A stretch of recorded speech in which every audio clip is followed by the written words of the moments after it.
আসসালামু আলাইকুম ভাইয়াপুরা, এই ট্রেনিংতে তোমাদের স্বাগতম। আমি তোমাদের তানিম ভাইয়া, পড়াশোনা করছি ঢাকা মেডিকেল কলেজের ৩য় বর্ষে। আমার কলেজ ছিল নরডেম কলেজ। তো চলো আমরা আজকে পড়বো হচ্ছে গতিবিদ্যা। তো এই ক্লাসের মাধ্যমে আমি তোমাদের এটা বলতে পারি যে গতিবিদ্যা চ্যাপ্টারের বিগত বছরের বোর্ডে যত প্রশ্ন আছে আমরা সবগুলো সলভ করে ফেলবো, এবং পাশাপাশি ক্লাসের শেষে আমি তোমাদের বা ক্লাসের ফাঁকে ফাঁকে যদি এমসিগুলো আসে, এটার জন্য অনেক কিছু শর্টকাট টেকনিক যা যা লাগে হ্যান্ড ক্যালকুলেশন সহ তোমাদের দেখায় দেওয়া হবে। তো চলো আমরা শুরু করি। আমাদের প্রথম প্রশ্নটা হচ্ছে বরিশাল বোর্ড 25-এর প্রশ্ন, যে নিচে কোন ভেক্টর রূপটা সঠিক। মানে যদিও এই চ্যাপ্টারটা তোমার শর্ট সিলেবাসের বাইরে ছিল, কিন্তু এই রিলেটেড যে টপিকটা এটা কিন্তু অনেকবার আসছে, বুঝছো? তো আমাদের সঠিক ভেক্টরগুলো জানতে হবে। আমি তোমাদের এর আগে বলি, তুমি খেয়াল রাখবা কৌণিক বেগের বেলায় কৌণিক বেগটাই আগে হবে, ঠিক আছে? কৌণিক বেগের বেলায় কৌণিক বেগটা আগে হয়। তাহলে এটা আমরা যদি বলি ভি ভেক্টর সমান হচ্ছে omega vector cross R vector. V vector সমান omega vector cross R vector, এটা হচ্ছে সঠিক রূপ। আর এটা যদি ভাবে এখন ত্বরণ হয়, যে রৈখিক ত্বরণ, তখন কি হবে? এ ভেক্টর সমান হবে alpha vector cross R vector. A vector সমান alpha vector cross R vector. বাকি যা আছে, বাকি ভাইয়া যা আছে, কৌণিক ভরবেগ বলুক, কৌণিক বল বা টর্ক বলুক, তখন কি হবে? আর ভেক্টর আগে হবে। বাকি জায়গায়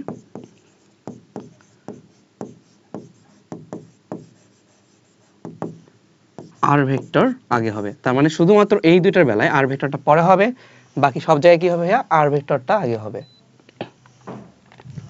তাহলে আমরা এখানে যদি মিলাই, দেখো ভি ভেক্টর সমান হচ্ছে আর ভেক্টর ক্রস ওমেগা ভেক্টর, এটা কি সঠিক? না, এটা হবে omega vector cross R vector. এরপর দেখো আমাদের এ ভেক্টর সমান alpha vector cross R vector. হ্যাঁ, এই রিলেশন সঠিক, তাহলে এটাই আমাদের সঠিক। এরপর কৌণিক ভরবেগ এল ভেক্টর সমান দেওয়া আছে P vector cross R vector, এইটা কিন্তু ভুল। আমাদের সঠিক উত্তর হবে আর ভেক্টর ক্রস পি ভেক্টর আর টাও। তাহলে টর্ক বা টাও এখানে কি হবে? সেটা হচ্ছে আর ভেক্টর ক্রস এ ভেক্টর, যেটা বললাম। এরপর ধরো তুমি এখানে যদি দ্বিমেরু ভ্রামকের জিনিসটা যাও, ওখানকার যদি টর্ক দেখো, দেন চৌম্বক ক্ষেত্রেও যদি টর্ক দেখো, সব জায়গায় দেখবে যে যেই রাশিটার মধ্যে আর ভেক্টর আছে বা যেটা দৈর্ঘ্য নির্দেশ করে সেইটা সামনে হয়। যেমন দ্বিমেরু ভ্রামকের কথা যদি আমি বলি, দ্বিমেরুর জন্য টর্ক, সেখানে দেখবা আছে কি তোমার P vector cross E vector. P vector cross E vector, ভাইয়া পি এর মধ্যে কি 2QL, এখানে এল ভেক্টর বা আর ভেক্টরের মধ্যে একটা রাশি লুকে আছে না, যেটা লেংথ নির্দেশ করে। আর ই ভেক্টর এখানে যখন এ ভেক্টর পরে, ওখানেও দেখবা তখন কি ই ভেক্টরটা পরে হয়। আমি যেমন দ্বিমেরুটা জাস্ট বলি, দ্বিমেরুর জন্য টর্ক এটা কি হয় তখন? এটা হয় হচ্ছে P vector cross E vector. এইভাবে খেয়াল রাখবা, এখানে যেমন আর ভেক্টর ক্রস এ ভেক্টর হবে, ওখানেও এরকম P vector cross E vector হবে। এর অর্থ কি? আমি যেটা বললাম তোমাদের, এই দুইটা বাদে বাকি সব জায়গায় কি আর ভেক্টরটা আগে আসে, বা যে ভেক্টরের মধ্যে দৈর্ঘ্য আছে ওটা আগে আসে। আমরা এর পরের প্রশ্নে যাই। দেখো, একটা বস্তুর বেগ v সমান 6t² প্লাস 3t, 3 সেকেন্ড পরে বস্তুর সরণ কত? আচ্ছা ভাই, এখানে যদি বেগ না বলে দ্রুতি দেওয়া থাকতো, তাহলে আমরা কি সরণ পাইতাম? তখন আমরা যখন ইন্টিগ্রেশন করব তখন পাবো হলো তখন পাবো হচ্ছে দূরত্ব। তাহলে এখানে যেহেতু বেগ দেওয়া আছে, আমরা যদি বেগকে ইন্টিগ্রেশন করি তখন পাবো কি? সরণ। তোমরা এই জায়গাটা অনেক সময় ভুল করো যে ভাইয়া বেগ সময় লেখচিত্রের ক্ষেত্রফল কি নির্দেশ করে? এইটা আসলে নির্দেশ করে নর্মালি সরণ।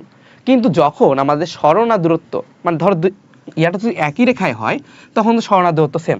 ওই জন্য আমরা অনেক সময় বলি যে বেগ সময় লেখচিত্রের ক্ষেত্রফল নির্দেশ করে হচ্ছে দূরত্ব, কিন্তু আসলে এটা ঠিক না। বেগ সময় লেখচিত্রের ক্ষেত্রফল আসলে সরণ নির্দেশ করে। আচ্ছা, আর দ্রুতি সময় লেখচিত্রের ক্ষেত্রফল দূরত্ব নির্দেশ করবে।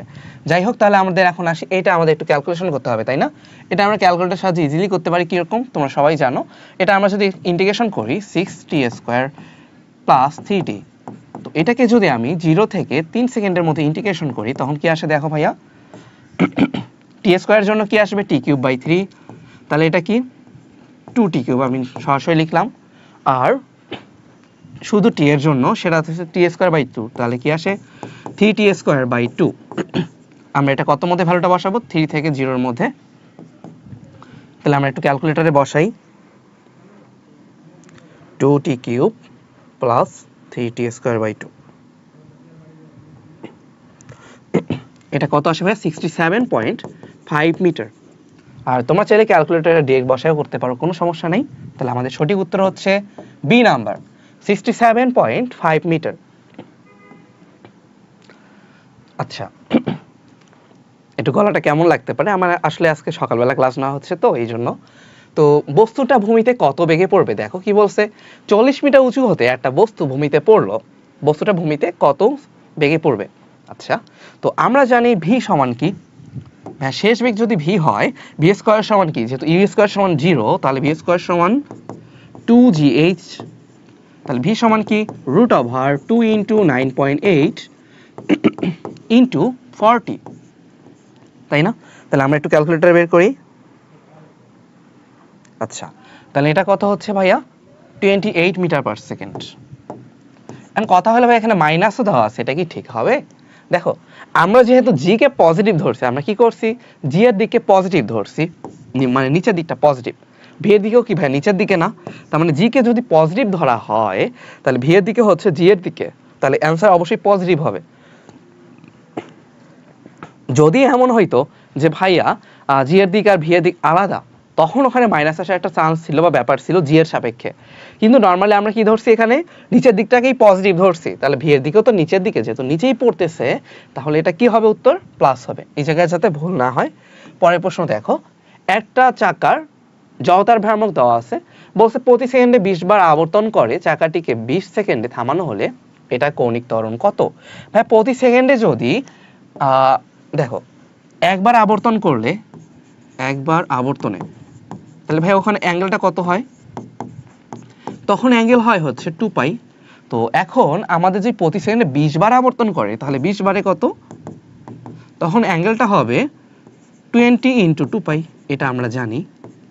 আচ্ছা, তো এখন বলছে আমরা এটাকে 20 সেকেন্ডে থামাইছি, তাহলে ভাই ইনিশিয়াল যে তোমার কৌণিক বেগ, ইনিশিয়াল কৌণিক বেগ কিন্তু এটা কি 20 ইন্টু 2π। তো আমরা এখন যদি আলফা বের করতে চাই, আলফা সমান কি হচ্ছে আমাদের 40π মাইনাস 0, কারণ আমি থামাই ফেলছি কত সেকেন্ডে ভাইয়া, 20 সেকেন্ডে।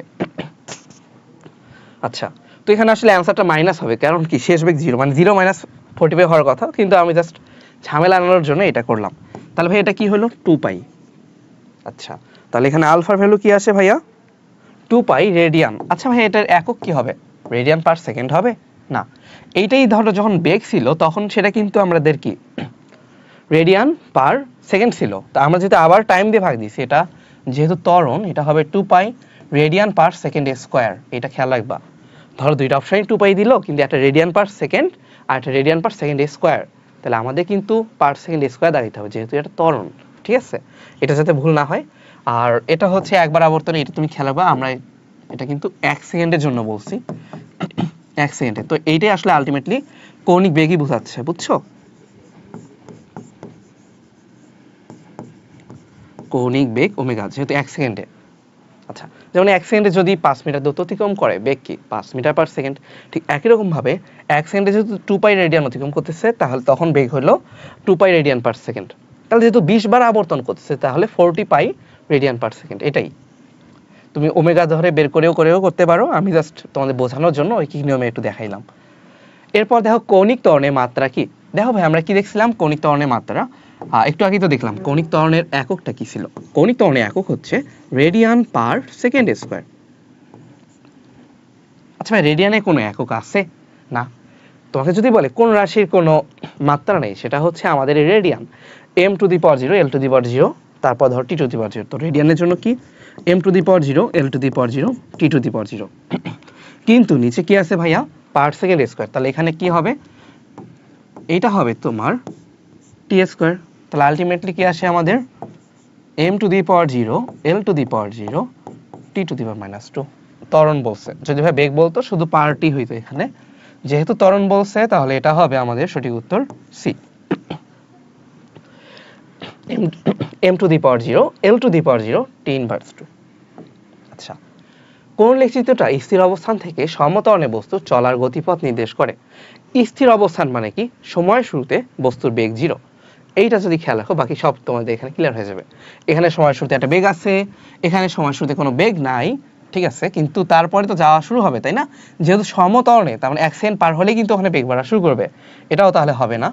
এরপরে প্রশ্নটা দেখো, এটা একদম সময়ের শুরুতে একটা বেগের মান ছিল, তার মানে এটাও হবে না। তাহলে স্থির অবস্থান কিন্তু ভাই এটাই, যে সময় যখন 0 বেগ তখন 0, এবং সময় যখন 1 সেকেন্ড তখন বেগও একটু বাড়লো, এইভাবে বাড়তেই থাকবে, বুঝছো? তার মানে মূল বিন্দুগামী সরলরেখা হবে, সোজা কথা এটা কি হবে, মূল বিন্দুগামী সরলরেখা হবে। মূল বিন্দুগামী সরলরেখা।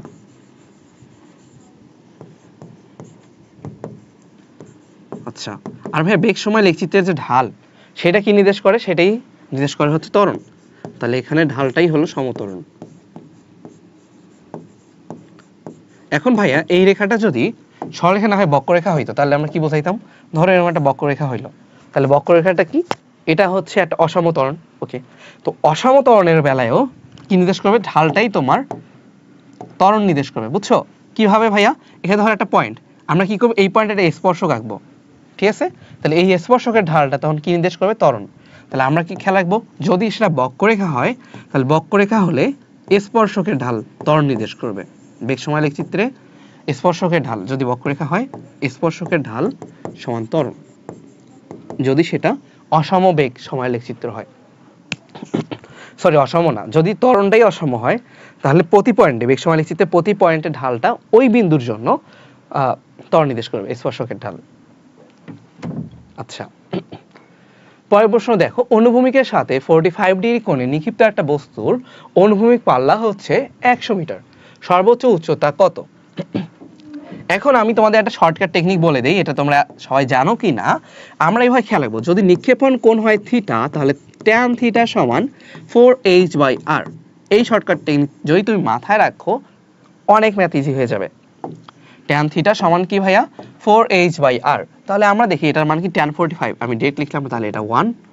আচ্ছা, tan 45 ডিগ্রি, অনুভূমিক পাল্লা বলা আছে 100, তাহলে 4h সমান 4h/100 সমান হচ্ছে 1। তাহলে আমরা এটা বলতে পারি না ভাইয়া 4h সমান 100, তাহলে h সমান কি, এটা কি ক্যালকুলেটর করবা, না, এটা হচ্ছে 25 মিটার, খুবই ইজি। তাহলে আমাদের এটার অ্যান্সার হচ্ছে 25 মিটার। এটাই শর্টকাট টেকনিক। তোমার যদি বিশ্বাস না হয় তুমি এখানে h এর মান v square sin square theta by 2g, আর r এর মান v square 2 sin theta cos theta, মানে sin 2 থিটাকে আমি ভাঙলাম, ঠিক আছে, ডিভাইড বাই g, তুমি অনুপাত করে দেখো এটাই আসবে। আচ্ছা, এখন দেখো কি বলছে ভাইয়া, নিচের লেখচিত্র অনুযায়ী t সমান 0 সেকেন্ড হতে t সমান 10 সেকেন্ড সময়ের মধ্যে অতিক্রান্ত দূরত্ব কত?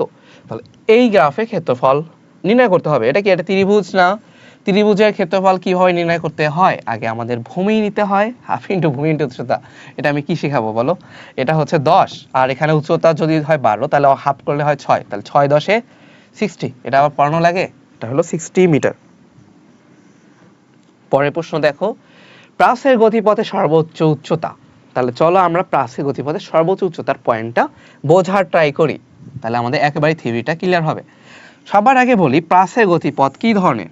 প্রাসের গতিপথ হচ্ছে ভাইয়া দ্বিমাত্রিক, তাই না? নরমালি প্রাসের গতিটা দ্বিমাত্রিক। আমরা কি করি, প্রাসের বেলায় এটাকে একটা নির্দিষ্ট অ্যাঙ্গেলে ছুড়ে দিই, তাহলে এইভাবে জিনিসটা যায়। ঠিক মতো হয়তো আঁকা হয়নি, যাই হোক বুঝে নিও, ঠিক আছে?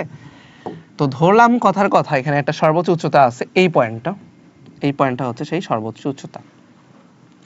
এখানে নিক্ষেপণ কোণ ছিল সেটা কি ভাইয়া, থিটা, আর নিক্ষেপণ বেগ হচ্ছে বি। একদম বেসিক কথা হচ্ছে ভাইয়া, আমি একটা প্রশ্ন আছে সামনে, যে ধরলাম আমি এখানে 50 মিটার পার সেকেন্ড বেগে 45 ডিগ্রি কোণে ছুঁড়ে মারলাম, তাহলে এটা ভূমিতে কত বেগে আঘাত করবে? সোজা কথা মনে রাখো, আমি যদি 50 মিটার পার সেকেন্ড বেগে ছুঁড়ে মারি, এটা ভূমিতে আঘাত করে 50 মিটার পার সেকেন্ড বেগে, মানে এই লাস্ট পয়েন্টে। আচ্ছা, এরপর আমরা আসি হচ্ছে তোমার এখানে বেগের কিন্তু দুইটা উপাংশ থাকে, তাই না? প্রাসের বেলায় বেগের দুইটা উপাংশ থাকে, একটা হচ্ছে ভি কস থিটা।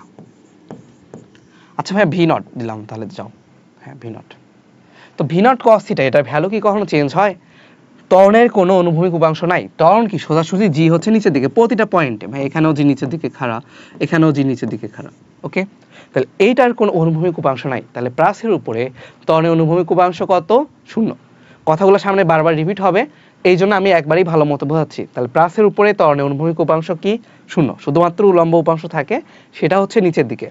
আচ্ছা, এরপর দেখো ভাইয়া, এটা যে বেগের উলম্ব উপাংশ সেটা কি? V sign theta. তাহলে উলম্ব উপাংশ কি ভাইয়া? V sign theta. তাহলে আমরা এখন একটা বেসিক কনসেপ্টে আসি, আমরা ধরো গ্যালিলিওর বেলায় যতগুলো সূত্র পড়ছি পরন্ত বস্তুর, ওটা কি ছিল, এরকম ছিল না যে তোমার হচ্ছে টাইম টি মানে কত সেকেন্ড সময় পরে পড়বে, মানে এটা কি ছিল, দাঁড়াও, ভি সমান কি ছিল আগে, আমরা এরকম বলি ইউ মাইনাস জিটি। তাহলে আমরা এখানে কি বলবো, প্লাসের বেলায় আমরা ভি এর জায়গায় ভাববো যেহেতু উলম্ব বেগটা এখন কি ভি নট সাইন থিটা, তাহলে এটা হবে ভি সমান V naught sine theta minus GT. আচ্ছা, এটা গেল। এরপর আমরা আরেকটা ফর্মুলা জানি, সেটা কি, সেটা হচ্ছে ভাই এইচ, এইচ সমান কি u t minus half g t square, যেহেতু নিক্ষিপ্ত হচ্ছিল তখন, তাই না, জি এর দিকটা এইচ এর দিকে বিপরীত নিক্ষিপ্ত হচ্ছিল। এখানেও তাহলে কি হবে ভাইয়া, এইচ সমান ভি নট সাইন থিটা বা থিটা নট বলতে পারো into T minus half g t square. আচ্ছা, তারপর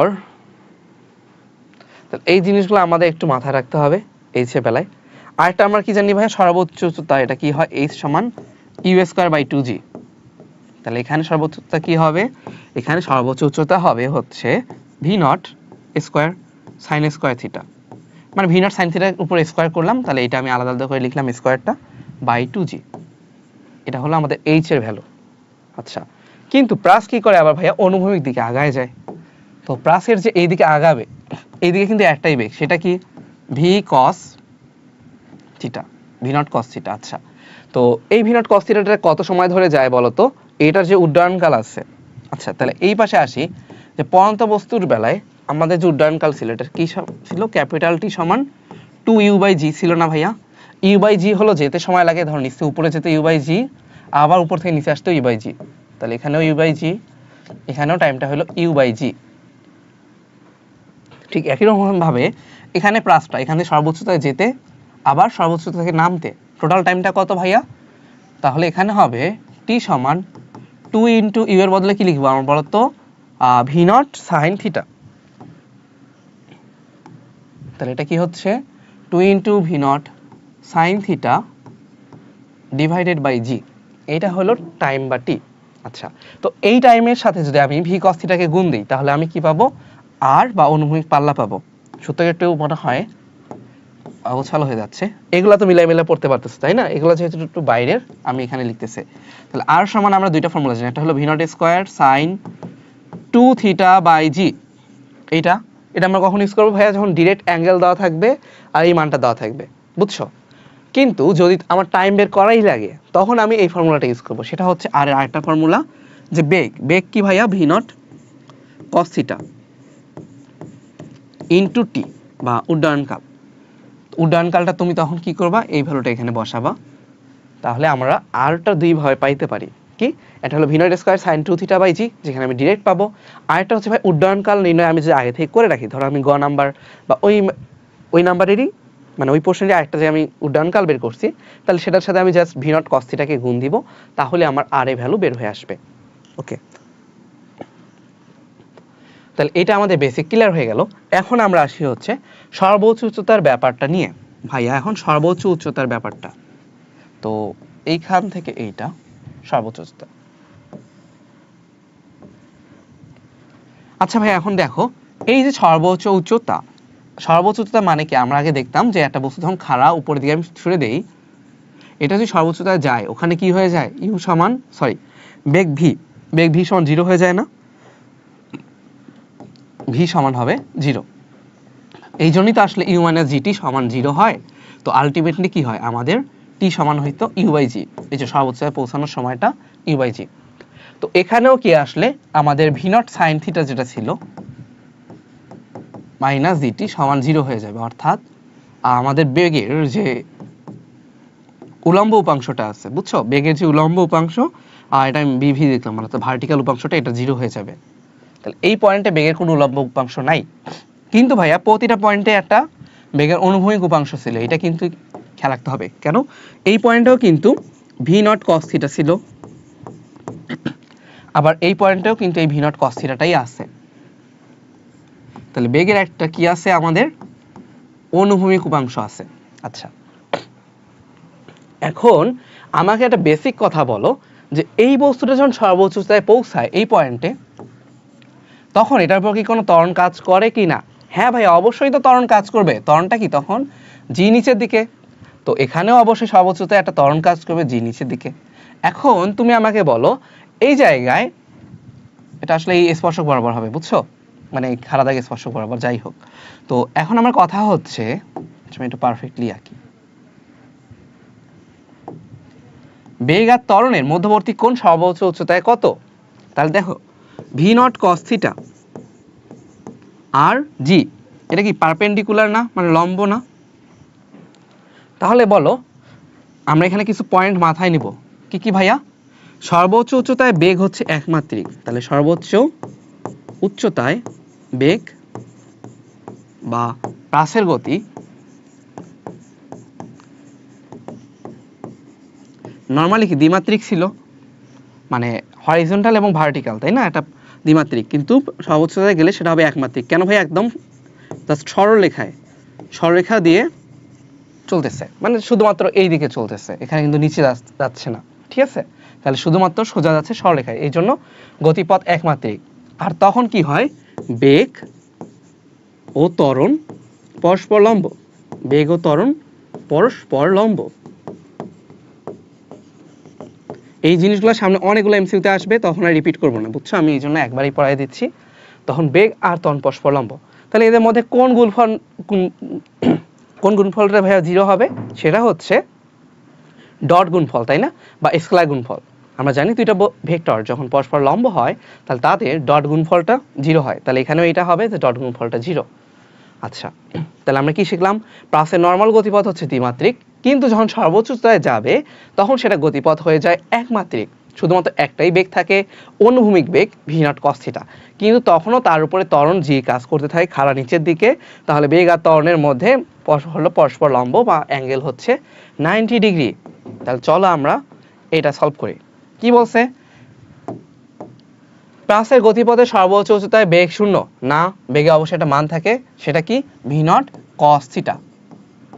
আচ্ছা, স্থিতি শক্তি শূন্য না ভাইয়া, এটা যখন হাইয়েস্ট পয়েন্টে, আমরা কি দেখছি হাইয়েস্ট পয়েন্টেই স্থিতি শক্তি সর্বোচ্চ থাকে। তো প্লাসের বেলায়ও ওইখানে যদি ওখানে একটা গতিশক্তি থাকবে ভি নট কস থিটার জন্য, পাশাপাশি ওখানে স্থিতি শক্তিটাও হবে সর্বোচ্চ, তাই না? ওখানে স্থিতি শক্তি সর্বোচ্চ হচ্ছে। এরপর দেখো ভাইয়া, বেগ ও ত্বরণে ডট গুণফল শূন্য। হ্যাঁ, কস গুণফল তো শূন্য হবে না, ডট গুণফলটাই শূন্য হবে। কারণ কি? ভি লম্ব জি, কারণ এদের মধ্যে অ্যাঙ্গেলটা 90 ডিগ্রি হয়, তাই সর্বোচ্চ উচ্চতায় বেগ আর ত্বরণের ডট গুণফলটা শূন্য হবে। আচ্ছা, এরপর দেখো ভাইয়া, কৌণিক কম্পাঙ্কের মাত্রা কি? তাহলে ওমেগা। ওই যে আমি তোমাদের বললাম না একটু আগে যে যদি ত্বরণ বলা থাকতো তাহলে আমরা কি লিখতাম? m to the power 0 l to the power 0 t inverse 2, তাই না? তো এখন কি? সেটা হচ্ছে কৌণিক কম্পাঙ্ক, যেটার মান হচ্ছে 2π/t। তো উপরের রাশিটার কি কোনো মাত্রা আছে? নাই। তাহলে এটার মাত্রা আমরা কি লিখবো? m to the power 0 l to the power 0 t to the power 0, নিচেরটার জন্য t, তাই না? নিচেরটা শুধু t, টাইম যেহেতু। আচ্ছা, তাহলে কি আসে আমাদের? m to the power 0 l to the power 0 t inverse 1। তাহলে আমাদের সঠিক উত্তর হচ্ছে 1 নাম্বার। t সময় পরে x সমান 60 এবং y সমান 8t মাইনাস 5t স্কয়ার হলে ওই মুহূর্তে প্লাসের নিক্ষেপণ বেগ কি হবে?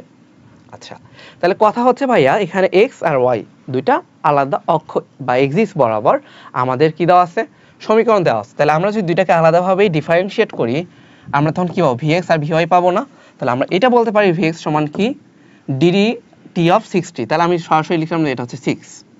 vy এটা সমান কি? dt of 8t minus 5t square. তাহলে এটা কি ভাইয়া? 8 মাইনাস 10t, 8 মাইনাস 10t। এখন বলছে হচ্ছে ওই মুহূর্তে,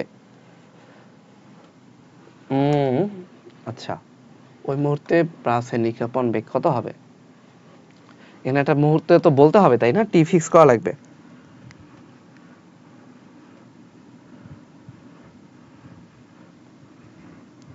তাহলে চলো আমরা এটা একটু হিসাব করে দেখি যে কি বলছে টি সময় পরে এটা। তো ওই মুহূর্ত মানে কি? তোমার একদম শুরুতে, ওই মুহূর্ত বলতে এখানে আসলে বোঝাইছে একদম শুরুতে প্লাসের নিক্ষেপণ বেগটা কত। এই প্রশ্নটা কি আগে কোনো প্রশ্ন ছিল? না, এটা তো আসলে বলা ছিল যে নিক্ষেপের মুহূর্তে, বুঝছো? যে একদম নিক্ষেপের মুহূর্তে প্লাসে নিক্ষেপণ বেগটা কত হবে, বা ওই মুহূর্তে নিক্ষেপণ বেগ মানে তুমি এটাই ভাবতে পারো, নিক্ষেপণ বেগ মানে কি, যখন নিক্ষেপ করতেছি এর অর্থ হচ্ছে টি সমান 0, তাহলে নিক্ষেপণ বেগ মানে হইতেছে টি সমান 0, তখন আমরা বের করব। আর যদি বলতে চাই অন্য বেগ, যে প্লাসের বেগ কত, তখন তুমি একটা নির্দিষ্ট টি সময় পরে 10 সেকেন্ড 5 সেকেন্ড তখন বের করতে পারতে, এখানে ফর্মুলা বসায়। তো যেহেতু টি সমান 0, তাহলে ভিএক্স সমান হচ্ছে 8 আর ভিওয়াই সমান হবে 8, তাহলে সরি ভিএক্স সমান 6 আর ভিওয়াই সমান হবে 8, তাহলে আমাদের আলটিমেটলি ভি কত, ভি সমান হচ্ছে √over VX square plus VY square, VX square plus VY square, তার মানে কি √ওভার 6 স্কোয়ার প্লাস 8 স্কোয়ার, ভাই এটা কত আসে 10। এগুলা কিন্তু মাথায় রাখতে হবে যে ভাই 3 4 5, তাহলে এরা একটা সমকোণী ত্রিভুজ গঠন করে, 6 8 10 এরাও একটা সমকোণী ত্রিভুজ গঠন করে, 5 12 13 এরাও একটা সমকোণী ত্রিভুজ গঠন করে, তারপর 15 20 25 এগুলো একটা সমকোণী ত্রিভুজ গঠন করে। তাহলে ত্রিভুজের বাহুগুলো যদি এরকম হয়, তাহলে আমরা মাথায় রাখবো ওখানে একটা সমকোণী ত্রিভুজ হবে, এখানেও সেম। তো পিথাগোরাসের উপপাদ্যের মতো এখানে 6 স্কোয়ার প্লাস 8 স্কোয়ারের ভ্যালু কি আসে 10 আসে। হ্যান্ড ক্যালকুলেশনের জন্য এই জিনিসগুলো একটু হলে জানতে হবে। তাহলে আমাদের এটা হয়ে গেল। আমরা পরের প্রশ্নে যাই। 0.1 মিটার দৈর্ঘ্যের একটা ঘড়ি মিনিটের কাঁটার প্রান্তীয় বিন্দুর রৈখিক বেগের মান কত? কি বলছে ভাইয়া? প্রান্তীয় বিন্দুর রৈখিক বেগের মান নির্ণয় করতে হবে। এর আগে আমরা এখন কনসেপ্টে আসি। কি কনসেপ্ট ভাইয়া? সেটা হচ্ছে ঘড়ি ঘন্টার কাঁটা, মিনিটের কাঁটা, সবগুলার চিন্তা করি যে কোনটা কৌণিক বেগগুলো কিভাবে বের করতে হয়।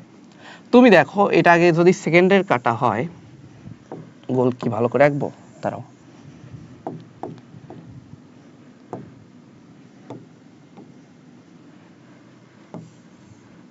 আচ্ছা, তো এখন দেখো এটা একটা সেকেন্ডের কাঁটা, ঠিক আছে ভাইয়া? সেকেন্ডের কাঁটাটা এটা 12তে আছে। তো এই কাঁটাটা কত সেকেন্ড পরে আবার 12তে আসবে ভাইয়া? 60 সেকেন্ড পর আবার 12তে আসে। তাহলে সেকেন্ডের কাঁটার জন্য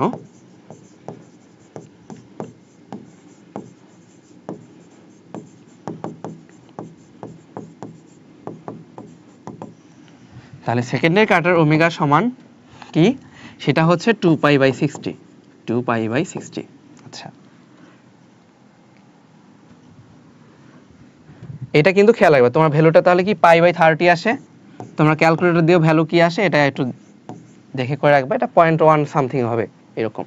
আচ্ছা, এরপর দেখো ভাইয়া মিনিটের কাঁটার কথা যদি আমরা চিন্তা করি, একই রকম ভাবে আবার মিনিটের কাঁটা।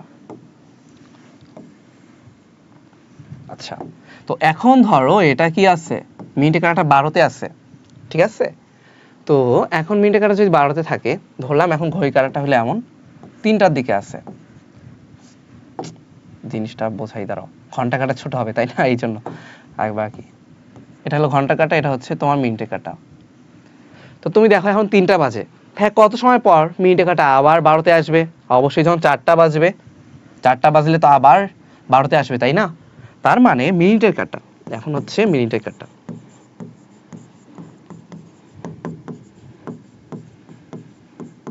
মিনিটের কাঁটা তাহলে আবার 12তে আসবে কত সেকেন্ড পরে ভাইয়া? আবার 12তে আসবে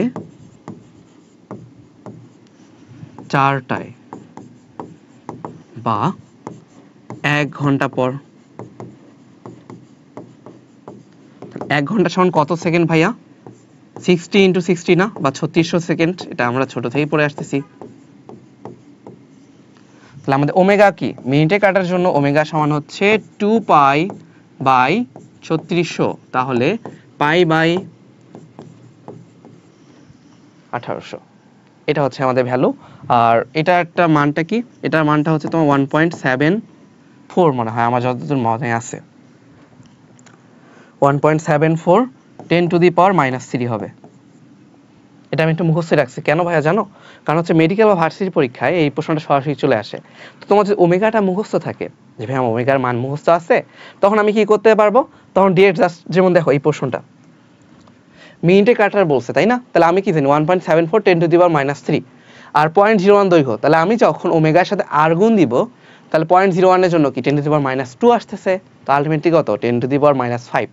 আমার কিন্তু ক্যালকুলেটর যাওয়া লাগতেছে না, আর যদি এই প্রশ্নটা ভার্সিটিতেও আসে তাহলে আমি পারবো তখন, বুঝছো? তো এই জন্য আমি যেটা করছিলাম ওই ভ্যালুটাই মুখস্থ করে নিয়েছিলাম। সেটা কি 1.74 10⁻³ আর ভি সমান কি ওমেগা ইন্টু আর। তাহলে কি 1.74 10⁻³ ইন্টু 0.01 এর জন্য আবার 10⁻²। তাহলে সেটা কি হবে 1.74 10⁻⁵ রেডিয়ান পার সেকেন্ড। আচ্ছা, তোমাদের কথা বলে আমি হচ্ছে ফিজিক্স যখন পড়তাম, বুঝছো, চেষ্টা করতাম যে নিজে থেকে কোনো শর্টকাট বের করা যায় কিনা, বা কোথাও যদি থাকে আমি সেটা খুঁজে দেখার ট্রাই করতাম। অ্যান্ড অবভিয়াসলি আমি আমার কনসেপ্ট বিল্ড আপে জোর দিতাম।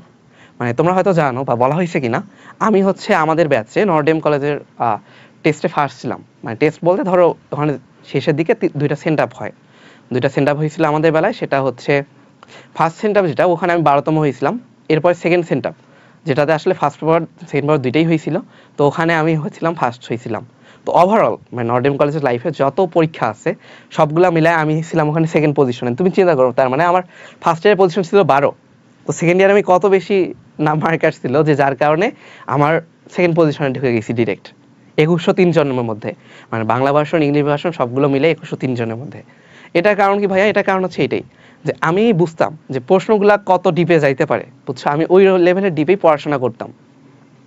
এখন হয়তো তোমাদের সামনে এতটাও টাইম নেই যে ভাই এত ডিপে যাব, বাট তোমার যা 27 ব্যাচের আসছো তোমাদের কিন্তু এখনো টাইম আছে। যারা দেখতেছো হয়তো 27 ব্যাচের কেউ, তোমাদের হাতে এখনো টাইমটা আছে, তোমাদের এটা ইউটিলাইজ করতে হবে। আর আমার কথা যদি বলি, আমি নর্ডেমের ফিজিক্সে দেখা যেত যে রিটেনে ফুল মার্ক পাইতাম। মানে যেগুলো ধরো প্রশ্ন থাকতো মেইন এক্সামগুলোয়, আমার অ্যাভারেজ ছিল তখন, তো বলা হয়নি মনে হয় তোমাদের, 89%, বুঝছো। তার মধ্যে ধরো বাংলায় তো 80-র এদিকে নাম্বার পাইতাম। বাংলায় যদি আমি প্রথম দিকে নর্ডেমে একদম হাইয়েস্ট নাম্বার পাইতাম বাংলাতে, বাট পরে কি হয়ে গেল, সেকেন্ড পেপারে গিয়ে তখন হচ্ছে হাতের লেখাটা একটু ম্যাটার করা শুরু করলো। যেভাবে রচনা, ভাব সম্প্রসারণ, তখন যাদের হাতের লেখাটা একটু বেশি সুন্দর ওরা একটু নাম্বার হয়তো ভালো পাইতো। তা আমার নাম্বার তাও প্লাসের ঘরেই থাকতো, মানে 84 পাইছিলাম, এইরকম খেয়াল আছে।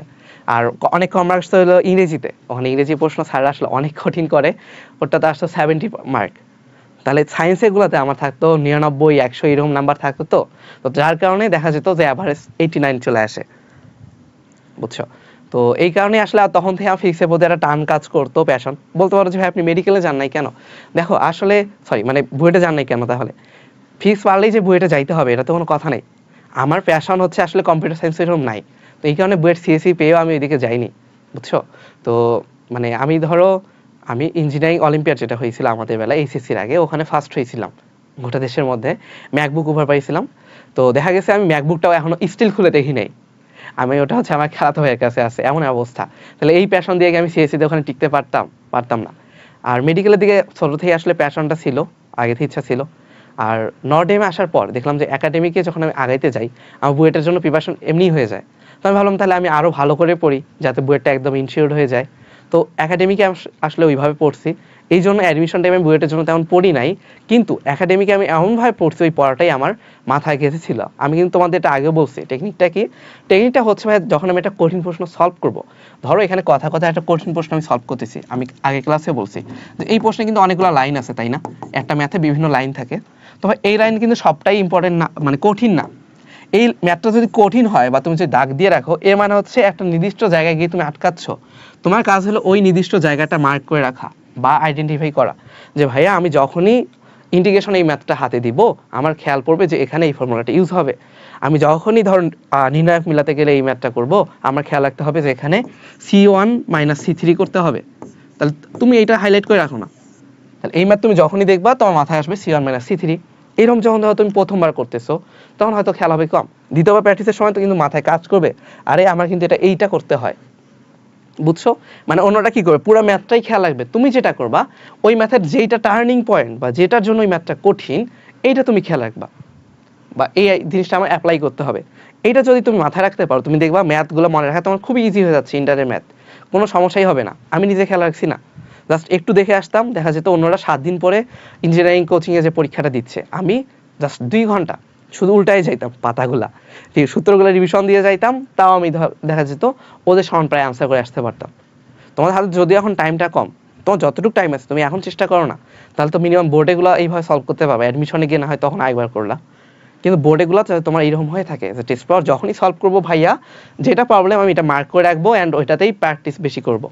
তাহলে তোমার এই যে কি বলে পরীক্ষার একদিন আগে তোমার বই খুলে হাহুতাশ করা লাগবে না যে এত প্রশ্ন কোনটা সলভ করবো কোনটা করবো না, তুমি যে সেটাই সলভ করবা যেটা তুমি গোলা দাগ দিয়ে রাখছো, অর্থাৎ যেটা প্রথমে পারো নাই এবং যে লাইনগুলো তুমি আটকাতা ওগুলা রিভিশন দিলেই দেখবা তোমার 100% প্রিপারেশন কমপ্লিট হয়ে যাবে। আচ্ছা, তো এখন আমরা আসি হচ্ছে আমাদের ঘন্টার কাটার। তাহলে এখন দেখো ভাইয়া ঘন্টার কাটার জন্য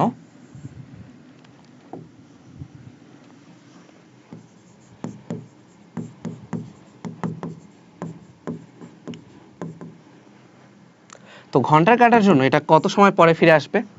দেখো ঘন্টার কাটায় আমাদের আবার 12টার কথা চিন্তা করি। এখন বাজে হচ্ছে কত? দুপুর 12টা। দুপুর 12টা কত সময় পরে এখানে আবার 12টা বাজবে? রাত 12টায়। তার মানে এটা কখন 12টায় থাকতেছে? এটা হলো দুপুর 12টা আর এটা হচ্ছে রাত 12টা।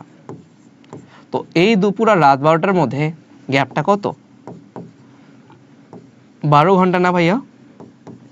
তাহলে ঘন্টার কাটার জন্য পর্যায়কাল কি 12 ঘন্টা। তাহলে আমি ওমেগা কি লিখতে পারি? ওমেগা সমান হচ্ছে 2π/12 আওয়ার্স। তাহলে 12 ইন্টু 3600। তাহলে এখান থেকে তুমি ঘন্টার কাটার বেগটা বের করতে পারবা।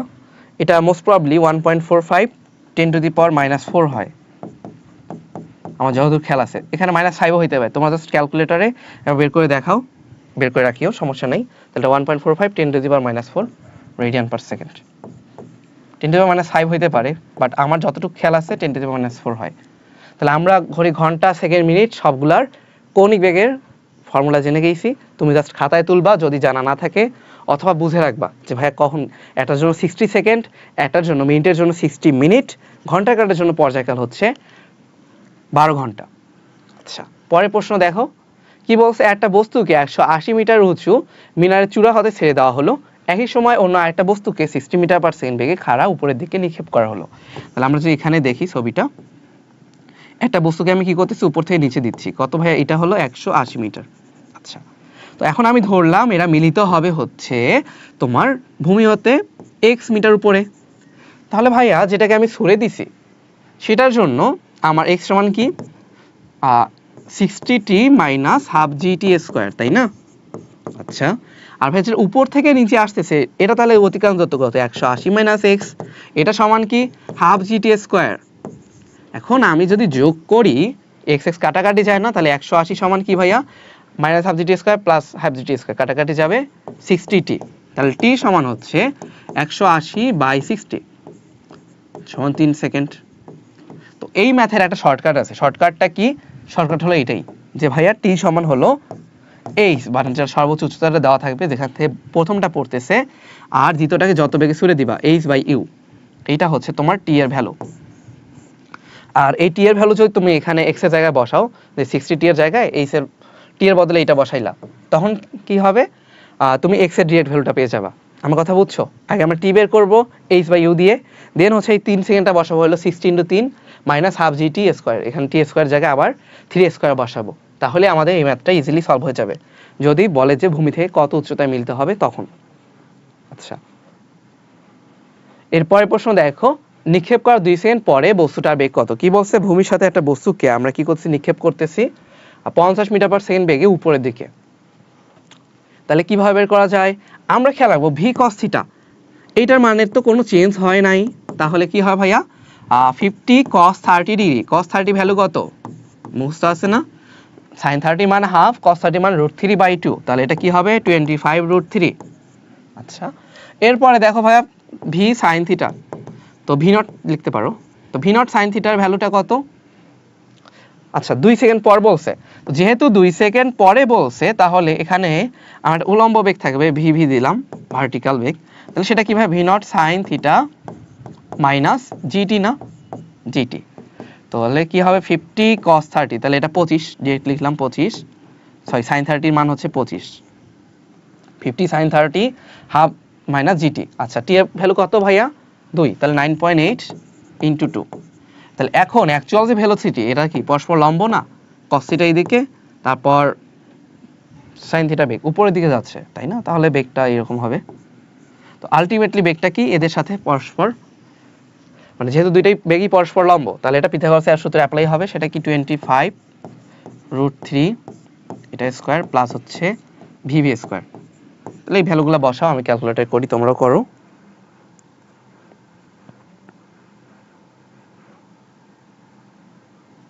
তাহলে এটা আসে হচ্ছে 5.4, দেন হচ্ছে ভাই আমরা যদি রুট করে স্কয়ার করি কি আসে 43.64 এরকম আসে না? তাহলে আমাদের উত্তরটা কি 43.63। আচ্ছা, তাহলে এটা কিন্তু তোমার বেগ মানে দুইটার স্কয়ার করতে হবে, তারপর রুট করতে হবে, মানে লব্ধি, সোজা কথা, দুইটা বেগের লব্ধি। এখন কি বলছে ভাইয়া, একটা গাড়ি চলতে শুরু করে, প্রশ্নটা কি একটু মনে হয় প্রিন্টিং মিস্টেক আছে, দাঁড়াও আমি দেখে নিই।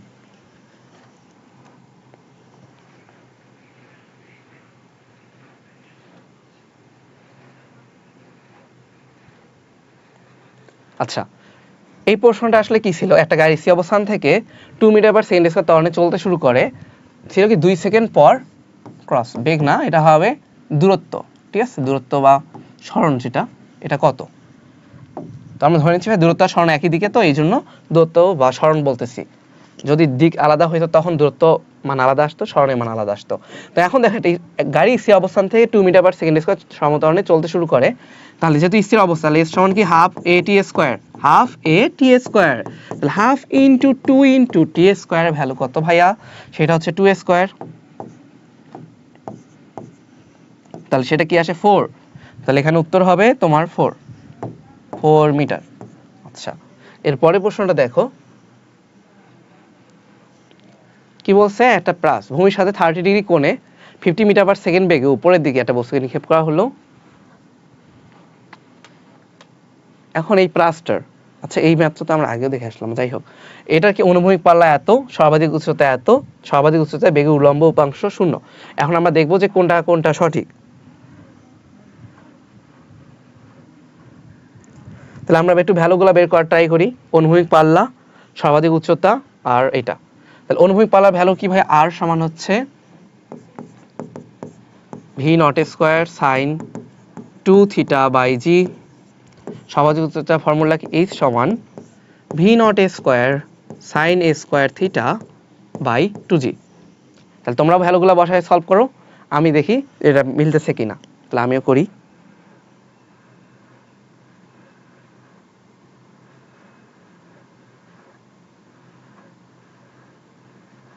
আচ্ছা, তাহলে 50 স্কয়ার সাইন 2 থিটা, তার মানে সাইন 60 বাই জি, এটা কত আসে 220.92, এটা আসে, ঠিক আছে। এরপর ভাই সর্বাধিক উচ্চতা ভি নট স্কয়ার সাইন কত, সাইন হচ্ছে 30 স্কয়ার বাই 2জি, তাহলে এটা কত 31.87, দেখছো, তাহলে এটা হলো 31.87। তো এটা কেন এটা দেওয়া, এটা হচ্ছে সেই সব মানুষের জন্য যারা এখানে 2জি দিয়ে ভাগ দিবে না, যারা ভাববে কি ভাই নিচে শুধু জি আছে, ভাই নিচে জি আছে শুধু আর এর বেলায়, কিন্তু এইচ এর বেলায় তো আমি পড়ছি না ইউ স্কয়ার বাই 2জি, তুমি ছোটবেলা থেকে পড়তেছো, এটা তুমি কেন ভুল করবা, এইচ এর বেলায় কিন্তু V naught square sine square theta by two G বসাইতে হবে, এটা খেয়াল রাখবা। দেখো যারা ওখানে 2জি না বসে শুধু জি বসাবে, ওদের আনসারটা এইটা আসবে, বুঝছো। আর তোমার যা 2জি বসাবো মানে যেটা অ্যাকচুয়াল, তাদের আসবে 31.87। বোর্ডে তোমার মনে হচ্ছে ভাই হুদাই কি এটা দিছে, না, তোমরা ভুল করবা দেখেই ওটা ওই অপশনটা দেওয়া। তাহলে এখানে অবশ্যই খেয়াল রাখবা 2জি দিয়ে ভাগ দিতে হবে। আর সর্বাধিক উচ্চতায় বেগের তো উল্লম্ব উপাংশ 0 হয়, শুধুমাত্র থাকে কি অনুভূমিক উপাংশ থাকে। তাহলে সঠিক উত্তর হচ্ছে বি 1 আর 3। আচ্ছা, এখন কি বলছে ভাই 4 সেকেন্ড পরে অতিক্রান্ত দূরত্ব 2 সেকেন্ড পরে অতিক্রান্ত দূরত্ব কত। এখন আসো আমার কথায়, সেটা হলো s4 বাই s2, সেটা কি হাফ এ টি স্কয়ার মানে t4 স্কয়ার হাফ এ t2 স্কয়ার, তার মানে কি আসে হাফে কাটাকাটি যায়, তার মানে 4 স্কয়ার বাই 2 স্কয়ার, এটা কত ভাইয়া 4 স্কয়ারের ভ্যালু হচ্ছে 16, 2 স্কয়ার ভ্যালু হচ্ছে 4, তাহলে এটা কত 4 গুণ, ঠিক আছে। তাহলে কত গুণ 4 গুণ, খুবই ইজি। তবে এই জিনিসটাই তুমি ভুল করবা, কখন ভুল করবা, যদি বলে যে 4তম সেকেন্ড আর সেকেন্ড এই দুটার মধ্যে অতিক্রান্ত দূরত্বের অনুপাতটা কত, এই মাত্র সামনে আছে, যদি না থাকে আমি তখন করাই দিচ্ছি, যতদূর মনে পড়ে এটা সামনে আছে তখন আমি দেখাই দিব। প্রাসে গতিপথে যে কোনো বিন্দুতে ত্বরণের অনুভূমিক উপাংশ কি, তোমাদের আগেই বলছিলাম প্রতিটা পয়েন্টে জি নিচের দিকে কাজ করবে, প্রত্যেকটা পয়েন্টে। তাহলে জি কি কোনো অনুভূমিক উপাংশ আছে এইদিকে? কোনো উপাংশ নাই। তাহলে এখানে তোমার অনুভূমিক উপাংশ কি হয় ভাইয়া? শূন্য। তির্যকভাবে প্রক্ষিপ্ত বস্তুর গতিপথ, একটা বস্তুকে যদি আমি তির্যকভাবে ছুঁড়ে মারি এভাবে, তাহলে সেটা কি হবে? দ্বিমাত্রিক অসম ত্বরণ সম্পন্ন। ত্বরণ তো ফিক্সড, ত্বরণ হচ্ছে জি, যেটা খাড়া নিচের দিকে, তাহলে দ্বিমাত্রিক সমত্বরণ সম্পন্ন হবে। তাহলে একমাত্রিক কখন হবে? একদম সর্বোচ্চ উচ্চতায়। কিন্তু আমরা কি একমাত্রিক চাইছে? পুরো গতিপথ ভাই দ্বিমাত্রিক। এখন কোথায় উপরে গিয়ে শুধু একমাত্রিক হয়েছে, তুমি এই জন্য একমাত্রিক দেখাবা না, তাহলে এটা হবে দ্বিমাত্রিক সমত্বরণ সম্পন্ন। আচ্ছা, তো এখন হচ্ছে ও কিউ। তাহলে আমাদের ও কিউ এর ভ্যালুটা নির্ণয় করা লাগবে। আমরা এটা ইজিলি বুঝতেছি ভাইয়া, ও কিউ আসলে কি? তোমার ও আর এর মধ্যবর্তী, তার মানে আমাদের r/2 বের করতে পারলেই হয়েছে। r/2 কি ইজিলি বের করা যাবে কি না বলো? সেটা কি আমাদের v0 স্কয়ার, তার মানে 15 স্কয়ার sin 2 থিটা, তার মানে sin 60/g। তো 2 দিয়ে যেহেতু ভাগ, তাহলে 2g লিখলাম। তাহলে আমরা ভ্যালুগুলো বসাই। 16 স্কয়ার sin 2 থিটা/g কত আসে ভাইয়া? 9.94 মিটার। দেখছো অপশনগুলো কত ক্লোজ, 9.94 মিটার। তো এখন আমাদের একটা কথা বলি, তোমাদের ক্যালকুলেটর যখন ইউজ করতেছো, বিশেষ করে যারা ইঞ্জিনিয়ারিং টার্গেটেড আসছো, তোমরা ট্রাই করবা যে ক্যালকুলেটরটাকে তোমার একদম হাতে খাপ খাওয়াই নিতে। কীরকম আমি বলি, যেমন আমি যখন ফোনে চ্যাটিং করি, তখন আমি দেখি যে আমি জি টিপতেছি নাকি এইচ টিপতেছি, আমি তো ডিরেক্ট হাত লাগে এইভাবে চালাই না আমরা, তাহলে ওখানে সঠিক অক্ষরটা ভেসে ওঠে। জিনিসটা হলো এমন। তো আমিও যখন ক্যালকুলেটর ইউজ করতাম নর্ডেমের লাইফে, তখন আমি যেটা ট্রাই করতাম যে আমি শুধু ক্যালকুলেটর স্ক্রিনের দিকে তাকাবো, বাটনের দিকে তাকাচ্ছি না, দেখি সঠিক জিনিসটা আমি টাইপ করতে পারি কিনা, মানে ফাস্ট হইতে হবে সোজা কথা। এই জন্য ক্যালকুলেশনে চেষ্টা করবা ফাস্ট হইতে। এবং ক্যালকুলেটরের যত হ্যাকস আছে তুমি এখন থেকে ইউটিউবে সার্চ দিবা, যারা এইচএসসি দিচ্ছ তারাই সার্চ দিবা, তোমার যেটা ক্যালকুলেটর, যদি সিডাব্লিউ হয় সেটা, যদি ইএস প্লাস হয় সেটা। আমার ছিল আসলে 99EX, বুঝছো? তো ওই ক্যালকুলেটরে আমার যত শর্টকাট জানার কথা সবগুলোই আমি করতাম।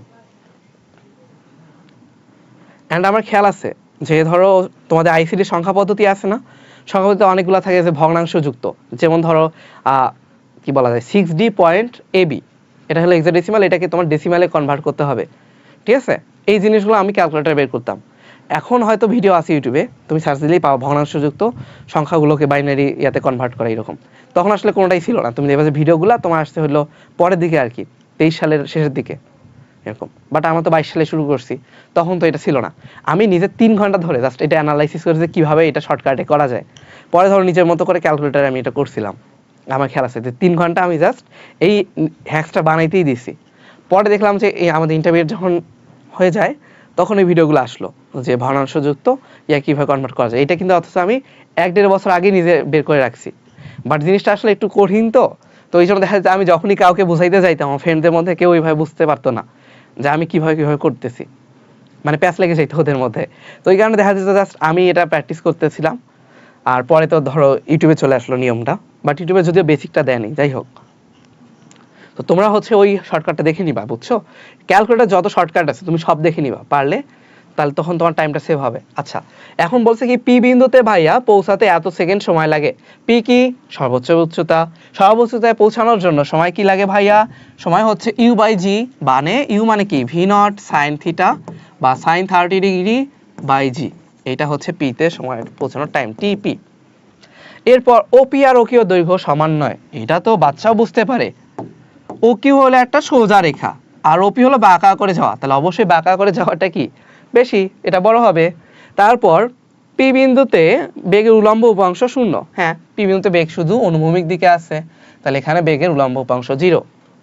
তাহলে আমাদের জাস্ট এইটা বের করতে হবে। দেখো 15 sin 30, তারপর /g, এটা কি আসে?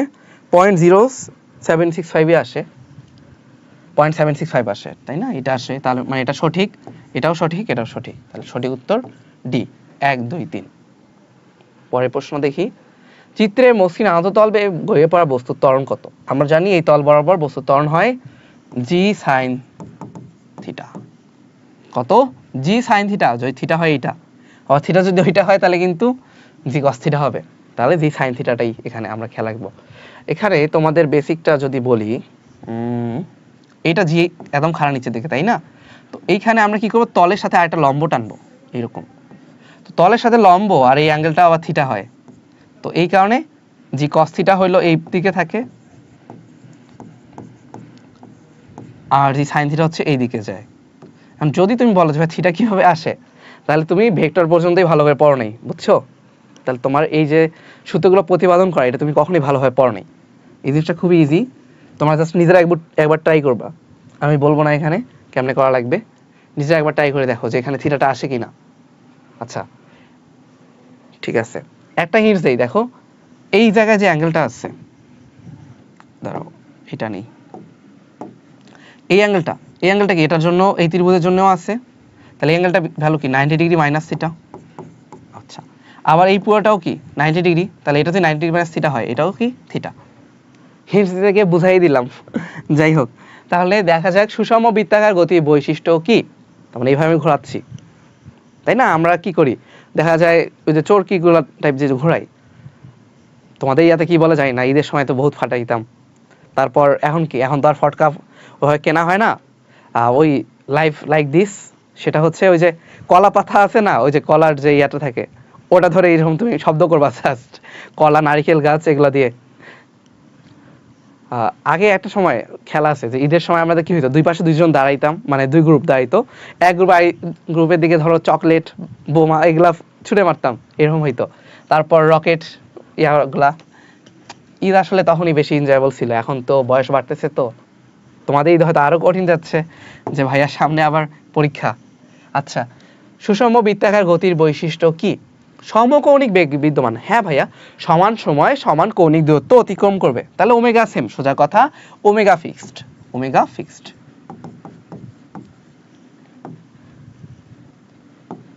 আচ্ছা, এরপর কি ভাই, কৌণিক ত্বরণ শূন্য, হ্যাঁ যেহেতু ওমেগা ফিক্সড, তাহলে ওমেগার কোনো চেঞ্জ নাই, তাহলে আলফা সমান তো 0 হবেই। আচ্ছা, তাহলে কেন্দ্রমুখী ত্বরণ থাকে না, এটা কোনো কথা বললো? কেন্দ্রমুখী ত্বরণ যদি না থাকে, এটাকে ঘোরাবে কে? হ্যাঁ, কেন্দ্রমুখী ত্বরণ যদি না থাকে, এটাকে ঘোরাবে কে? তাহলে কেন্দ্রমুখী ত্বরণটা সবসময় থাকে, তোমাদের বইতে পড়ছে না, কেন্দ্র বিমুখী বল হলো অলিক বল, কেন্দ্রমুখী ত্বরণ সবসময় থাকে, মানে কি দেখো, এই বস্তুর এইদিকে যদি কেন্দ্রমুখী বল থাকে, ঠিক আছে, আবার এই পয়েন্টটা দেখো কেন্দ্রমুখী একটা বল আছে, কেন্দ্র বিমুখী একটা বল আছে, যাওয়ার কথা তো এই দিকে, তাই না? তাহলে ওটা কেন আবার এই দিকে বেঁকে আসলো? কারণ হলো কেন্দ্রমুখী বল।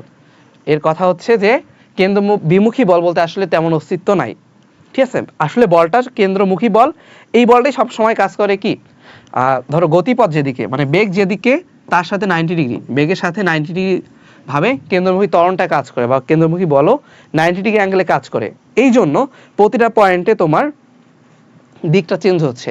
তার মানে আমরা খেয়াল রাখবো, কোনো একটা ভেক্টরের উপর যখন আরেকটা ভেক্টর 90 ডিগ্রি অ্যাঙ্গেলে কাজ করে, প্রতিটা পয়েন্টে কি হয়, ওই ভেক্টরটার দিক চেঞ্জ হয়। মানে এই যেমন এখানে ভি এর দিকটা দেখো, প্রতিটা পয়েন্টে কিন্তু স্পর্শকের দিক চেঞ্জ হচ্ছে, মানে ভি এর দিকটাও চেঞ্জ হচ্ছে। তো যদি ভাই কেন্দ্রমুখী বল থাকতো, তখন কি হইতো, কেন্দ্রমুখী আর বিমুখী দুইটাই যদি থাকতো, তখন আসলে এটা মাঝামাঝি দিকে চলে যাইতো, কিন্তু এটাতে এই দিকে বেঁকে আসতেছে, মানে এই দিকে না গিয়ে বেঁকে আসলো কেন? কারণটা হচ্ছে কেন্দ্রমুখী বল। তার মানে প্রতিটা পয়েন্টে কেন্দ্রমুখী বলটা কাজ করে, এই জন্য আসলে বস্তুটা কি হয়, তোমার বৃত্তাকারে ঘুরে। কেন্দ্র বিমুখী বল বলতে আসলে তেমন কোনো কিছুর অস্তিত্ব নাই। হ্যাঁ, কেন্দ্র বিমুখী বল নাই, তবে এই যে সুতা দিয়ে আমি ঘোরাচ্ছি, ওইখানে দুই দিকে দুইটা বল কাজ করে, একটা হচ্ছে তোমার হাত থেকে বস্তুর দিকে, আর একটা বস্তু থেকে তোমার হাতের দিকে। কিন্তু বস্তুর উপরেই দুই পাশে দুইটা বল, এইটা কাজ করে না, ঠিক আছে? বস্তুর উপরেই যে দুই পাশে দুইটা বল, এইটা কাজ করে না, ওই জন্য ওটাকে বলা হয় সিউডো বল বা অলিক বল। তার মানে কেন্দ্রমুখী ত্বরণ থাকে না, এই কথাটাই তো ভুল, কেন্দ্রমুখী ত্বরণ না থাকলে এ বেটা ঘুরবেই না। তার মানে আমাদের সঠিক উত্তর হচ্ছে 1 আর 2। পরের প্রশ্ন দেখো, প্রাসের ক্ষেত্রে প্রাসের উপর একমাত্র ক্রিয়াশীল বল অভিকর্ষ বল, ঠিক আছে। প্রাসের গতি ক্ষেত্রে জি এর মান স্থির ধরা হয়, এটাও ঠিক আছে। প্রাসের গতিপথ ত্রিমাত্রিক, মহাভুল, এটা দ্বিমাত্রিক সমত্বরণ সম্পন্ন। একটা বস্তুর গতিপথের লেখচিত্র এমন, ওবি অংশে বস্তুটা সমত্বরণে চলে, যেহেতু এটা ভি আর টি সমান সময় কি হচ্ছে, এটা চেঞ্জ হচ্ছে না, তাহলে এটা সমত্বরণ, ঠিক আছে। বিসি অংশে ত্বরণ শূন্য, বিসি অংশে দেখো বেগ ফিক্স, তার মানে ত্বরণ শূন্য, তাও ঠিক আছে। 10 সেকেন্ডে অতিক্রান্ত দূরত্ব আমরা বের করবো, এটা কি ট্রাপিজিয়াম না ভাইয়া? এটা একটা বাহু 10, এটা বাহুর দৈর্ঘ্য হচ্ছে 5, আর এটা কি ভি সমান 5, এটাও 5, তাহলে আমাদের ট্রাপিজিয়ামের দৈর্ঘ্য মানে ক্ষেত্রফলটা কত, হাফ ইন্টু সমান্তরাল বাহুদ্বয়ের সমষ্টির গড়, তাহলে 10 আর 5 তাহলে কি 7.5। আচ্ছা সরি, হাফ দিলে তো আবার গড় করা লাগবে না, বুঝছো? হাফ দেওয়া মানে ওই দুইটা বাহু যোগ করা লাগবে। তাহলে হাফ ইন্টু 5 প্লাস 10 ইন্টু হচ্ছে 5, তাহলে কত, এটা আসে 7.5 ইন্টু 5। ভুল হলো নাকি? 5 আর 10, এটা তো 7.5ই হয়, 5। আচ্ছা তাহলে 10 সেকেন্ডের অতিক্রান্ত দূরত্ব কত ভাইয়া? তোমার করে দেখো তো এখানে ভুল কি কিছু হয়েছে? হ্যাঁ 10 সেকেন্ডের অতিক্রান্ত দূরত্ব তোমার 6 এটা না, এটা ভ্যালুটা আছে 535 আর 1.5, তাহলে 37.5 এরকম আসে হয়তো। তাহলে আমাদের সঠিক উত্তর হচ্ছে 1 আর 2, আবারও সঠিক উত্তর 1 ও 2। আচ্ছা, বলটা কত সময় পরে ভূমিতে ফিরে আসবে? ভূমিতে যদি ফিরে আসে তাহলে টাইমটা কি ভাইয়া? আমরা জানি উড্ডয়ন কাল, সেটা সমান হচ্ছে t সমান 2u/g। তাহলে u কত এখানে? 2v0 sin theta naught by g। তাহলে আমরা ভ্যালুটা বের করি, 2 into 25 second, sorry 25 metre per second, then sin 30 into g, z/g। এটা কত আসে ভাইয়া? 2.25, সরি 2.55 আসে। তাহলে সঠিক উত্তর হচ্ছে আমাদের সি, 2.55 সেকেন্ড। সঠিক উত্তর কি? C, 2.55 second. আচ্ছা, এখন কি বলছে যে ব্যাটসম্যান থেকে 80 মিটার দূরত্বে থাকা একটা ফিল্ডার ন্যূনতম কত বেগে দৌড়ালে বলটা ধরতে পারবে পড়ার পূর্বে। তাহলে তুমি এখন এখানে আগে বুঝো, আমি জাস্ট চিন্তা করতেছি এই বল এখান থেকে মারলো, এখান থেকে মেরে ভূমিতে পড়ার ঠিক আগ মুহূর্তে ফিল্ডারটা ধরতে পারতেছে, ঠিক আছে? তাহলে এটা হলো আর আর টোটাল ডিস্টেন্সটা কত ভাইয়া? 80 মিটার। ধরো ফিল্ডার আছে হলো এই জায়গায়, এটা অনেক সুন্দর মানুষ আঁকি, এই হলো সুন্দর মানুষ, বুঝছো? ফিল্ডার এটা এমনি দৌড়াতে যাচ্ছে, ওকে, লাইক দিস। তো এখন একে তো মিনিমাম দৌড়ে আসা লাগবে ভাইয়া, কতটুকু দৌড়ে আসতে হবে? এটা যদি টোটাল হয় 80 মিটার, তাহলে একে আসতে হবে কত বলো তো? 80 মাইনাস আর মিটার না? 80 মাইনাস আর মিটার। কত সময়? বলটা যত সময় উপরে থাকবে, মানে বলের উড্ডয়নকাল যতটুকু, ওই সময়কে 80 মাইনাস আর মিটার আসতে হবে। এই বেসিকটা যদি বুঝো, যে আমি মারলাম, এভাবে মারলাম, তারপর কি হবে? যে ফিল্ডার আগে আসবে, ও জাস্ট ধরো শুয়ে পড়তেছে, এইরকম অবস্থা, বুঝছো? যে ধরে শুয়ে পড়তেছে, তাহলে কি হবে তখন? ওকে 80 মাইনাস আর 80 সময় আনতে হবে। ধরো পড়তে লাগলো 5 সেকেন্ড, তাহলে ওকেও 5 সেকেন্ডে চলে আসতে হবে, অ্যান্ড জাস্ট পর আগ মুহূর্তে ধর হাতটাও মাটিতে শোয়াই দিল, দিয়ে বলটা ধরে ফেললো। এটা হলো ফিজিক্সের ক্যালকুলেশন। তাহলে কিভাবে করা যায় দেখো, ক্রিকেট বলকে 30 কোণে 25 মিটার পার সেকেন্ড গে ব্যাক দ্বারা আঘাত করে, তাহলে আগে আমার আর বের করতে হবে। আর এর ভ্যালুটা সবাই বের করো, v0 square sin 2 theta by G. তাহলে ক্যালকুলেটর বসাও, কত আসে দেখি। v0 স্কয়ার মানে 25 স্কয়ার sin 30 বদল হবে sin 60, যেহেতু 2 থিটা বাই জি 9.8, এটা আসে 55.23 মিটার। আচ্ছা, এরপর দেখো ভাইয়া, তাহলে এস মানে এই ব্যাটা যে দৌড়াবে, এটা কত? 80 মাইনাস আর, তাহলে এটা হয় হচ্ছে এস সমান, মানে ওর এস সমান হচ্ছে 80 মাইনাস আর 24.76। আচ্ছা, তাহলে একটা কিন্তু বেগে আগাবে, তাই না? কত বেগে দৌড়াবে? এখন আমাদের টাইম, আগে কি আমরা টাইম বের করছি? আমাদের উদাহরণকাল কিন্তু আগে বের করছি 2.55, তাহলে 2.55 বের হয়েছে। তাহলে ভাইয়া ভি সমান কি? 24.76 বাই 2.55,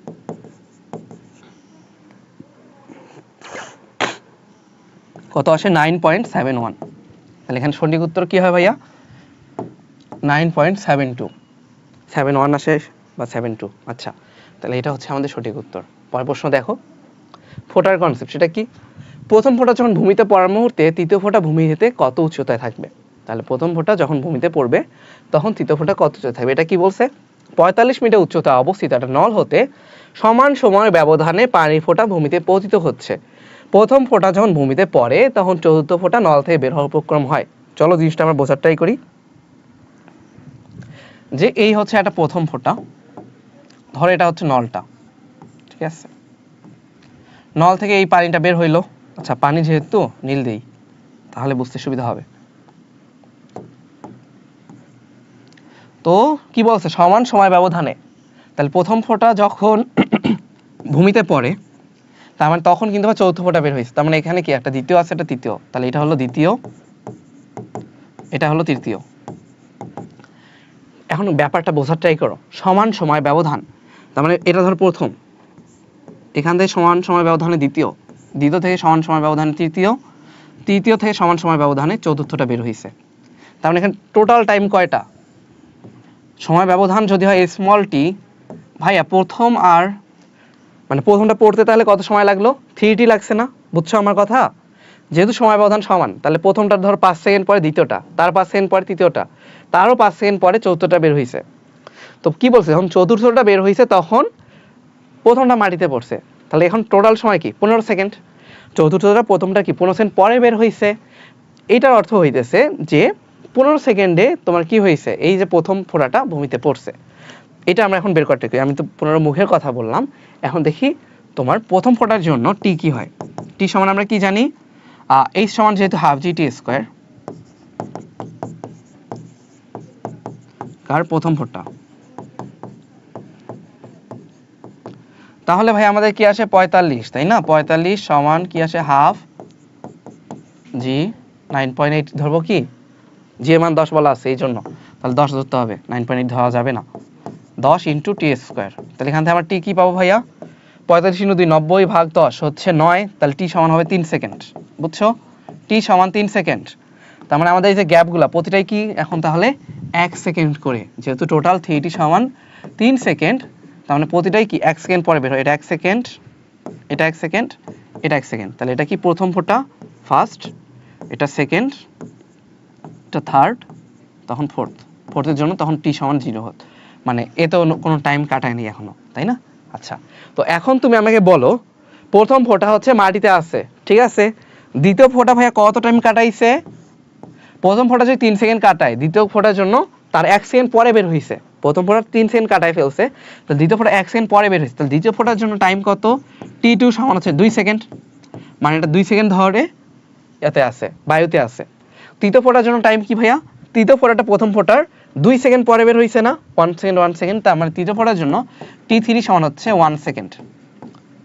আমাদের এখন প্রশ্নটা কি বলছে, প্রশ্ন ছিল যে তৃতীয় ফোঁটা ভূমি হতে কত উচ্চতায় থাকবে, তাহলে ভাই এই 1 সেকেন্ডে তৃতীয় ফোঁটা অতিক্রান্ত দূরত্বটা কত, হাফ ইন্টু জি যেহেতু 10 ইন্টু 1 স্কোয়ার, তাহলে সেটা কি 5 মিটার। আচ্ছা, তাহলে এটা হচ্ছে 5 মিটার। দেখো তাহলে এইটা যদি উচ্চতা হয় 45 মিটার, তৃতীয় ফোঁটা কতটুকু ডিস্টেন্স কভার করছে, ও কভার করছে হলো 5 মিটার, তাহলে আরো কতটুকু বাকি, সেটা হচ্ছে 40 মিটার। তো এই প্রশ্নটা আসলে সঠিক উত্তর এখানে নাই, উত্তরটা কি হয় ভাইয়া, 40 মিটার, উত্তর হবে 40 মিটার। তৃতীয় ফোঁটা এখনো 40 মিটার উচ্চতায় আছে। আচ্ছা, ধরলাম এরা যদি এখন দ্বিতীয় ফোঁটার কথা বলে তখন কি হবে, দ্বিতীয় ফোঁটার জন্য হচ্ছে আমাদের half into 10 into T square দ্বিতীয় ফোঁটার জন্য, তাই না? তাহলে 20 মিটার, দেখছো 20 মিটার। তাহলে দ্বিতীয় ফোঁটা কত উচ্চতায় আছে, 45 মাইনাস 20 বা 25 মিটার।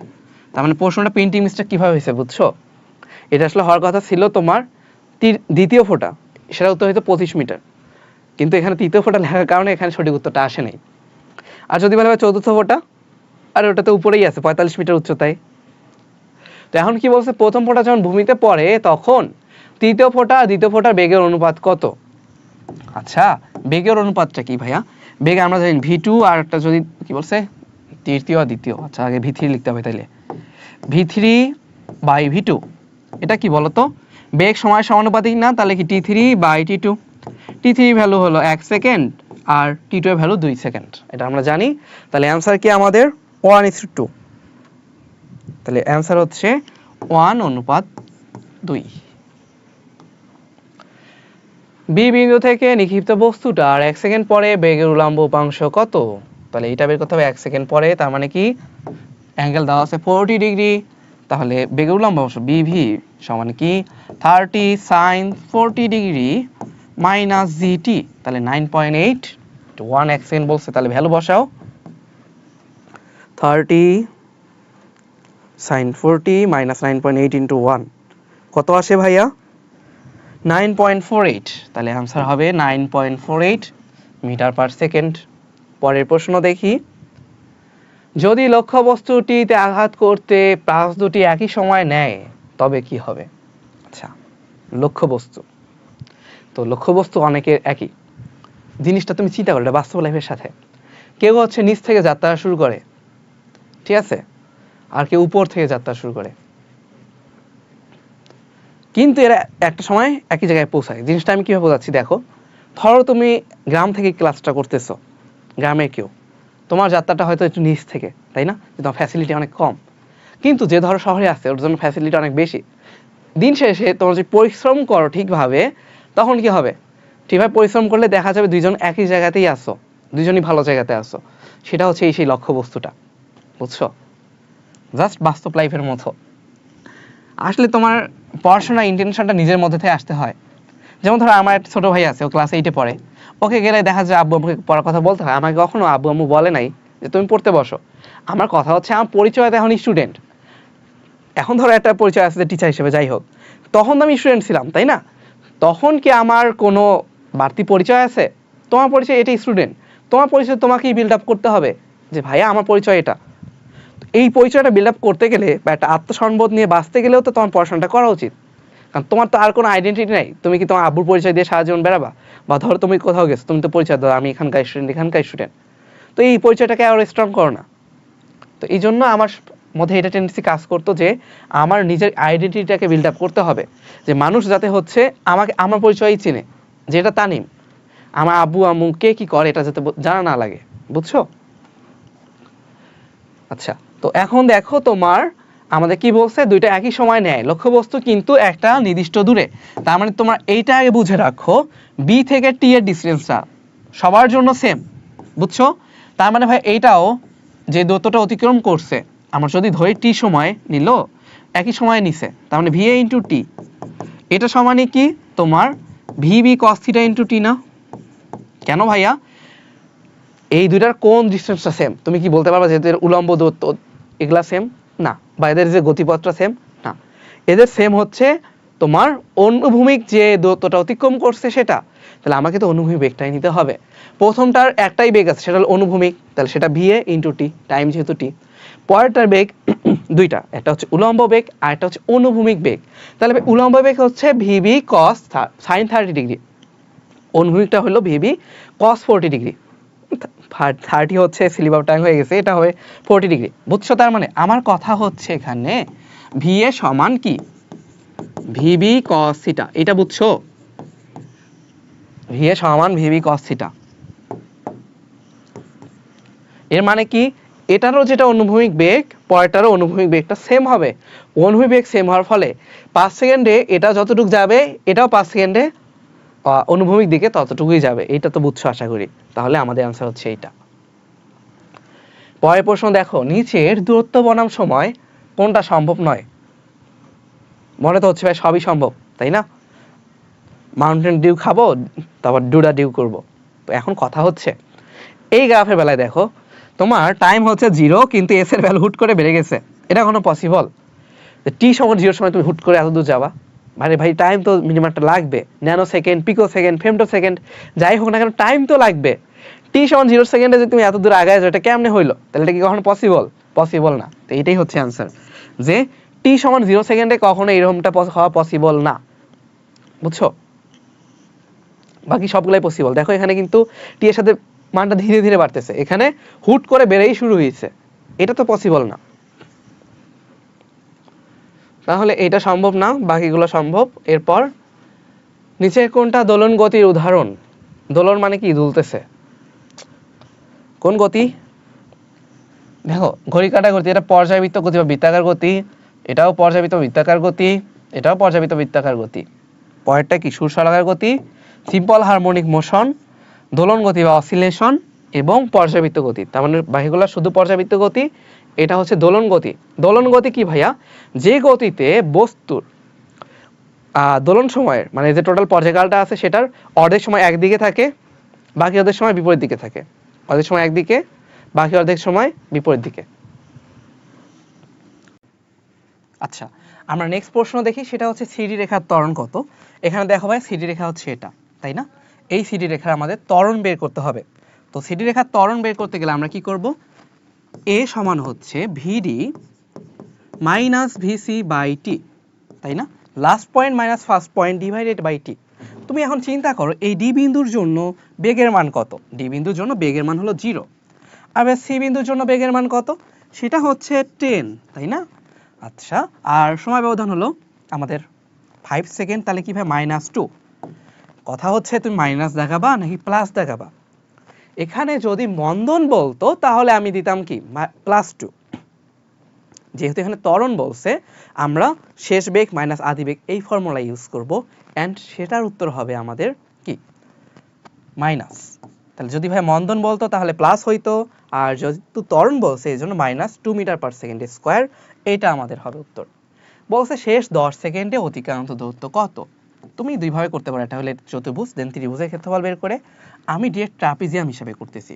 মানে ট্রাপিজিয়ামের এই বাহু দৈর্ঘ্য কত 10, এই বিসির মাঝখানে যে বাহুটা আছে এইটার দৈর্ঘ্য কত 10 থেকে 15 মধ্যে, তাহলে এটা 5, এদের মধ্যে ভাই লম্ব দূরত্ব কত 10। তাহলে আমরা ট্রাপিজিয়ামের ফর্মুলা এখন খাটাই, সেটা কি হাফ ইন্টু সমান্তরাল বাহুদ্বয়ের সমষ্টি, তাহলে 10 + 5 ইন্টু 10, তাহলে 15/2 বা 15/2 ইন্টু 10, তাহলে সেটা কি 5×15 হচ্ছে ভাই 75 বা 75 মিটার।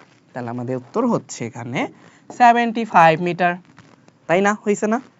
পরের প্রশ্ন দেখি। একটা গতিশীল বস্তু কণার বেগ দেওয়া আছে 10 + 4t², সমীকরণ দ্বারা প্রকাশ করা হয়। এখন 3 সেকেন্ড পরে বস্তুটার ত্বরণ কত। 3 সেকেন্ড পর ত্বরণ কত, এর একটা মজার জিনিস আছে। দেখো আমরা যদি ডিফারেন্সিয়েশন করি, এ সমান হচ্ছে ডিভি ডিটি আমরা জানি, তাহলে ডি ডিটি অফ 10 + 4t², তাই না? 10 + 4t², সেটা কত আসবে? 10 এর জন্য 0, 4t এর জন্য 80, তাহলে এটা কি 8 × 3, অ্যান্সার কি হয় ভাইয়া 24 মিটার/সেকেন্ড²। মানে অ্যান্সার কোনটা দেখাবা? এটা এখানে তুমি দেখো 10 s⁻⁻1 আছে, মানে মিটার/সেকেন্ড, এটা কিন্তু মিটার/সেকেন্ড²। তো ম্যাক্সিমাম আমরা কি করতে পারি, এই ভুলটা করতে পারি যে এখানে মিটার/সেকেন্ড টাকায় ফেলছি, এটা কিন্তু হবে না। দুইটাই 24, বোর্ডে আসলে এই জিনিসগুলোতেই আমাদের ভুল হয়ে যায়। পরীক্ষা দিয়ে আসলা দেখা গেছে পরে ভুল হয়ে গেছে, তাহলে এটা কি 24 মিটার/সেকেন্ড² হবে, যেহেতু ত্বরণ বলছে। নেক্সট কোশ্চেন দেখো, আমাদের এই ভেক্টর দেওয়া আছে, সরি ভেক্টর না, মানে এই যে গতিপথটা দেওয়া আছে, সেটা কি বলছে চিত্রে বস্তুটা ওপি অঞ্চলে বেগ ধ্রুব সরণ বৃদ্ধি পাচ্ছে, এটা কিন্তু সরণ এস। সরণ কি ভাইয়া সময়ের সাথে সমানভাবে চেঞ্জ হচ্ছে, তাহলে ওপি অংশে কি হবে বেগটা ধ্রুব, তাই না? s/t ধ্রুব ওপি অংশের জন্য, এবং যেহেতু বাড়তেছে, যেহেতু ঢাল পজিটিভ, তাহলে সরণটা বাড়তেছে, আমরা দেখতেছি সরণের মানটা ধীরে ধীরে বাড়তেছে। তারপর কি বলছে, বস্তুটার বেগ পিকিউ অঞ্চলে 0। হ্যাঁ, পিকিউ অঞ্চলে দেখো সরণ একদম স্থির, সরণে কোনো মান বৃদ্ধি পায় নাই। আগে যদি হয় সরণ 10 মিটার, এখনো 10 মিটারেই আছে, একটু বাড়ে নাই, তাহলে কি বেগ 0 এবং সরণ ধ্রুব। আচ্ছা, পরের প্রশ্ন অপশন দেখো ভাইয়া, সেটা হচ্ছে বস্তুর বেগ কিউআর অঞ্চলে ধ্রুব। হ্যাঁ, আবার যেহেতু সমভারে চেঞ্জ হচ্ছে, বেগটা ধ্রুব এবং সরণ হ্রাস পাচ্ছে, ধরো আগে ছিল 10, এখন হয়ে যাচ্ছে 0, তাহলে সরণ হ্রাস পাচ্ছে এবং বেগটা ধ্রুব। তাহলে আমাদের সঠিক উত্তর হলো 1, 2, 3। নেক্সট কোশ্চেন আমরা দেখি, 4 কেজি ভর একটা পাথরকে 100 মিটার উঁচু বিল্ডিং থেকে ছেড়ে দিলে ভূমিতে পতিত হতে কত সময় লাগবে। তুমি এইভাবে লিখবা, h সমান কি হাফ gt², তাহলে আমরা কি লিখতে পারি, t সমান √2h/g। আচ্ছা, √2h/g। এখন তুমি হচ্ছে ভ্যালুগুলা বসাও। ভ্যালুগুলা কি ভাইয়া, এখানে হচ্ছে 200 ডিভাইডেড বাই 9.8, তাহলে এটার অ্যান্সার কি হবে √200/9.8,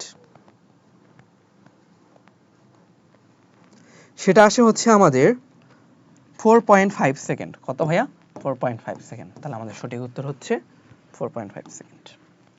এরপর দেখো s সমান হাফ at², সমীকরণে সরণ সময় ত্বরণ নির্দেশ করে। তাহলে নিচে কোনটা লেখচিত্রটা সঠিক, তাহলে আমাদের এটা দেখতে হবে যে s সমান হাফ at², এটা এই ধরনের গ্রাফ কিভাবে আঁকতে হয় তুমি কি জানো? তোমাদের আমি শিখাই দিছিলাম কি না কিভাবে আঁকতে হয়। দেখো যে কোনো ধরনের গ্রাফ যদি এমন হয় যে ওয়াই সমানুপাতিক এক্স স্কোয়ার এরকম গ্রাফ হচ্ছে, বা ওয়াই সমান হচ্ছে x two the power N, এই টাইপ গ্রাফ, তুমি এখন আমাকে বলো এই গ্রাফটার জন্য ঢাল কি হবে? ঢাল হচ্ছে 2x, মানে ওয়াই সমান যদি এক্স স্কোয়ারই ধরলাম তাহলে আমাদের ঢাল হচ্ছে 2x, তাই না?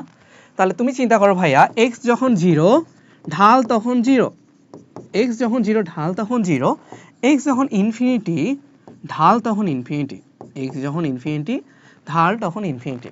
তাহলে এই গ্রাফটা কীরকম হবে আমরা যদি একটু চিন্তা করি। ভাইয়া x যখন 0 ঢাল তখন 0, x যখন ইনফিনিটি ঢাল তখন ইনফিনিটি, তার মানে ঢাল আগে এরকম সমানও থাকবে, পরে ধীরে ধীরে এইভাবে উপরে উঠতে থাকবে, তাই না? ঢালের মানটা বাড়তেছে বাড়তেছে বাড়তেছে, একটা সময় ভাই খারাপ হয়ে গেল। বুঝছো? তাহলে দেখো গ্রাফটা এইরকম হয়। তাহলে তোমাদের কিন্তু আমি এর আগের একটা ক্লাসে, আদর্শ গ্যাসের ক্লাসে কীভাবে গ্রাফ আঁকতে হয় সেটা শিখাইছিলাম। কি আমরা যখন বক্ররেখা আঁকবো, বক্ররেখা আঁকার সময় আমরা ছোট ছোট ঢাল চিন্তা করব, এই ঢালগুলা আঁকবো আগে, দেন এই ঢালগুলো সবগুলোকে যুক্ত করে একটা রেখা আঁকবো, সেটাই হচ্ছে ওই মেন রেখাটা। বুঝছো? তাহলে আমরা আগে ঢাল আঁকবো ছোট ছোট করে, দেন ওটাকে যুক্ত করব। তাহলে এখন কিন্তু গ্রাফটা এমন হয়। তাহলে তুমি এখানে বলো, এখানে এসআরটি এর কোন গ্রাফটা সঠিক? এই যে সি নাম্বার যে গ্রাফটা আছে, যেটা 0 থেকে শুরু করে ধীরে ধীরে ঢালটা বৃদ্ধি পাচ্ছে, সেইটা, এটা হচ্ছে তোমার সমতরণের গ্রাফ। তাহলে ভাই এইটা কি? এটা দেখো কোনো এস এর কোনো পরিবর্তন হচ্ছে না, তাহলে স্থির অবস্থানের গ্রাফ। এটা দেখো এস সময়ের সাথে সমহারে বাড়তেছে, তাহলে এটা কিসের গ্রাফ ভাইয়া? বেগের গ্রাফ, সমবেগের গ্রাফ। এখানে সরণটা সময়ের সাথে কমতেছে, এটাও বেগের গ্রাফ, কিন্তু এখানে বেগ বাড়তেছে, সরি বেগ ধ্রুব, সরণ বাড়তেছে, এখানেও বেগ ধ্রুব, সরণটা হ্রাস পাচ্ছে। তাহলে আমাদের এইটা ক্লিয়ার হয়ে গেল। নেক্সট কোশ্চেনে আমরা যাই। এ বিন্দু হতে সি বিন্দুতে পৌঁছায় কিভাবে? আচ্ছা ভাই, এ থেকে সিতে যখন যায় আমরা দেখলাম না এটার ত্বরণ থাকে কি জি সাইন থিটা, তাই এটার মান কি চেঞ্জ হবে? থিটার মানও চেঞ্জ হবে না, জি এর মানও চেঞ্জ হবে না, তাহলে এটা যাবে হচ্ছে সমতরণে। কি বলছে? একটা রাইফেল 300 মিটার পার সেকেন্ড নিক্ষেপণ বেগে এবং 40 ডিগ্রি আর 50 ডিগ্রি নিক্ষেপণ কোণে গুলি ছুটতে পারে। তো দুই ক্ষেত্রেই কি হবে? আমাদের বিচরণকাল অসমান হবে। হ্যাঁ, কেন বিচরণকাল অসমান হবে আমরা দেখি। আমরা যদি দেখি এখানে ভি নট স্কোয়ার, তাহলে দেখো v naught square sine square theta by 2g। আচ্ছা, নিক্ষেপণ বেগ যদি বলে তাহলে তো আমার এটা লাগতেছে না, তাহলে ভি নট বিচরণ কাল, তাই না, সাইন থিটা, তাহলে 2 V naught sine theta by G. তো এখানে যেহেতু অ্যাঙ্গেল ভেরি করতেছে ভাইয়া, সাইন 40 আর সাইন 50 এটা তো সমান না, বুঝছো? এই জন্য এখানে কি হবে আমাদের? অসমান হবে। তাহলে এটা ঠিক আছে। পরেরটা দেখো, পাল্লা সমান হবে। আচ্ছা, পাল্লা সমান আর সমান কি ভাইয়া? পাল্লা আর সমান হইতেছে তোমার V naught square sign 2 theta, তার মানে এটার জন্য ভাইয়া সাইন 100 বাই জি, তাই না? আর এটার জন্য হচ্ছে সাইন 80 ডিগ্রি। এখন সাইন 80 আর সাইন 100 কি সেম? অবশ্যই সেম, কারণ দেখো এটা হচ্ছে তোমার 90 ডিগ্রি মাইনাস 10, তো এটাও ধরো তোমার কার সমান হচ্ছে? cos 10 এর সমান। আর এটাও কি সাইন 90 ডিগ্রি প্লাস 10, এটাও cos 10 এর সমান। আর যেহেতু প্রথম আর দ্বিতীয় চতুর্ভাগে আছে, তো দুইটার মানই পজিটিভ হবে, তাই না? এটা আমরা বুঝলাম যে এই কারণে তোমার কি হয়, দুইটার মানই সমান হচ্ছে, তাহলে অনুভূমিক পাল্লাটা সমান হবে। আর একটা শর্টকাট আইডিয়া কি? শর্টকাট হচ্ছে এই দুইটার সমষ্টি যদি হয় 90 ডিগ্রি, ঠিক আছে, দুইটা নিক্ষেপণের যে কোণ সমষ্টি যদি হয় 90 ডিগ্রি, তাহলে 50 প্লাস 40 90 ডিগ্রি, ঠিক আছে? যদি হয় তাহলে পাল্লাটা সমান হবে, এটা আমরা বুঝলাম। আর এটা কি বলছে? তাদের নিজ নিজ বেগের অনুভূমিক উপাংশের পরিবর্তন হবে না। হ্যাঁ, এটার জন্য ধরো ভি নট কস 50 ডিগ্রি থাকবে, পরেরটার জন্য ভি নট কস 40 ডিগ্রি থাকবে, কিন্তু পুরো গতিপথে এদের মানের চেঞ্জ হবে না, মানে এটা ভি নট কস 50 ডিগ্রি থাকবে, চেঞ্জ হবে না, এটাও ভি নট কস 40 ডিগ্রি থাকবে। তাহলে আমাদের সঠিক উত্তর কি ভাইয়া? এখানে সবগুলোই সঠিক। আচ্ছা, তাহলে আমরা বুঝলাম যে এখানে সবগুলাই সঠিক। তাহলে আশা করি তোমরা বুঝতে পারছো।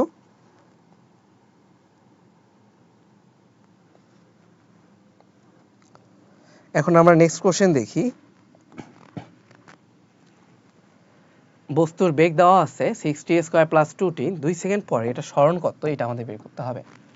আচ্ছা এখন ভাই আমরা সরণ কিভাবে বের করব? সরণ বের করার জন্য আমার অবশ্যই এখানে ইন্টিগ্রেশন করতে হবে 6t স্কয়ার প্লাস 2t কে 0 থেকে 2 সেকেন্ডের মধ্যে, তাহলে কি আসে ভাইয়া?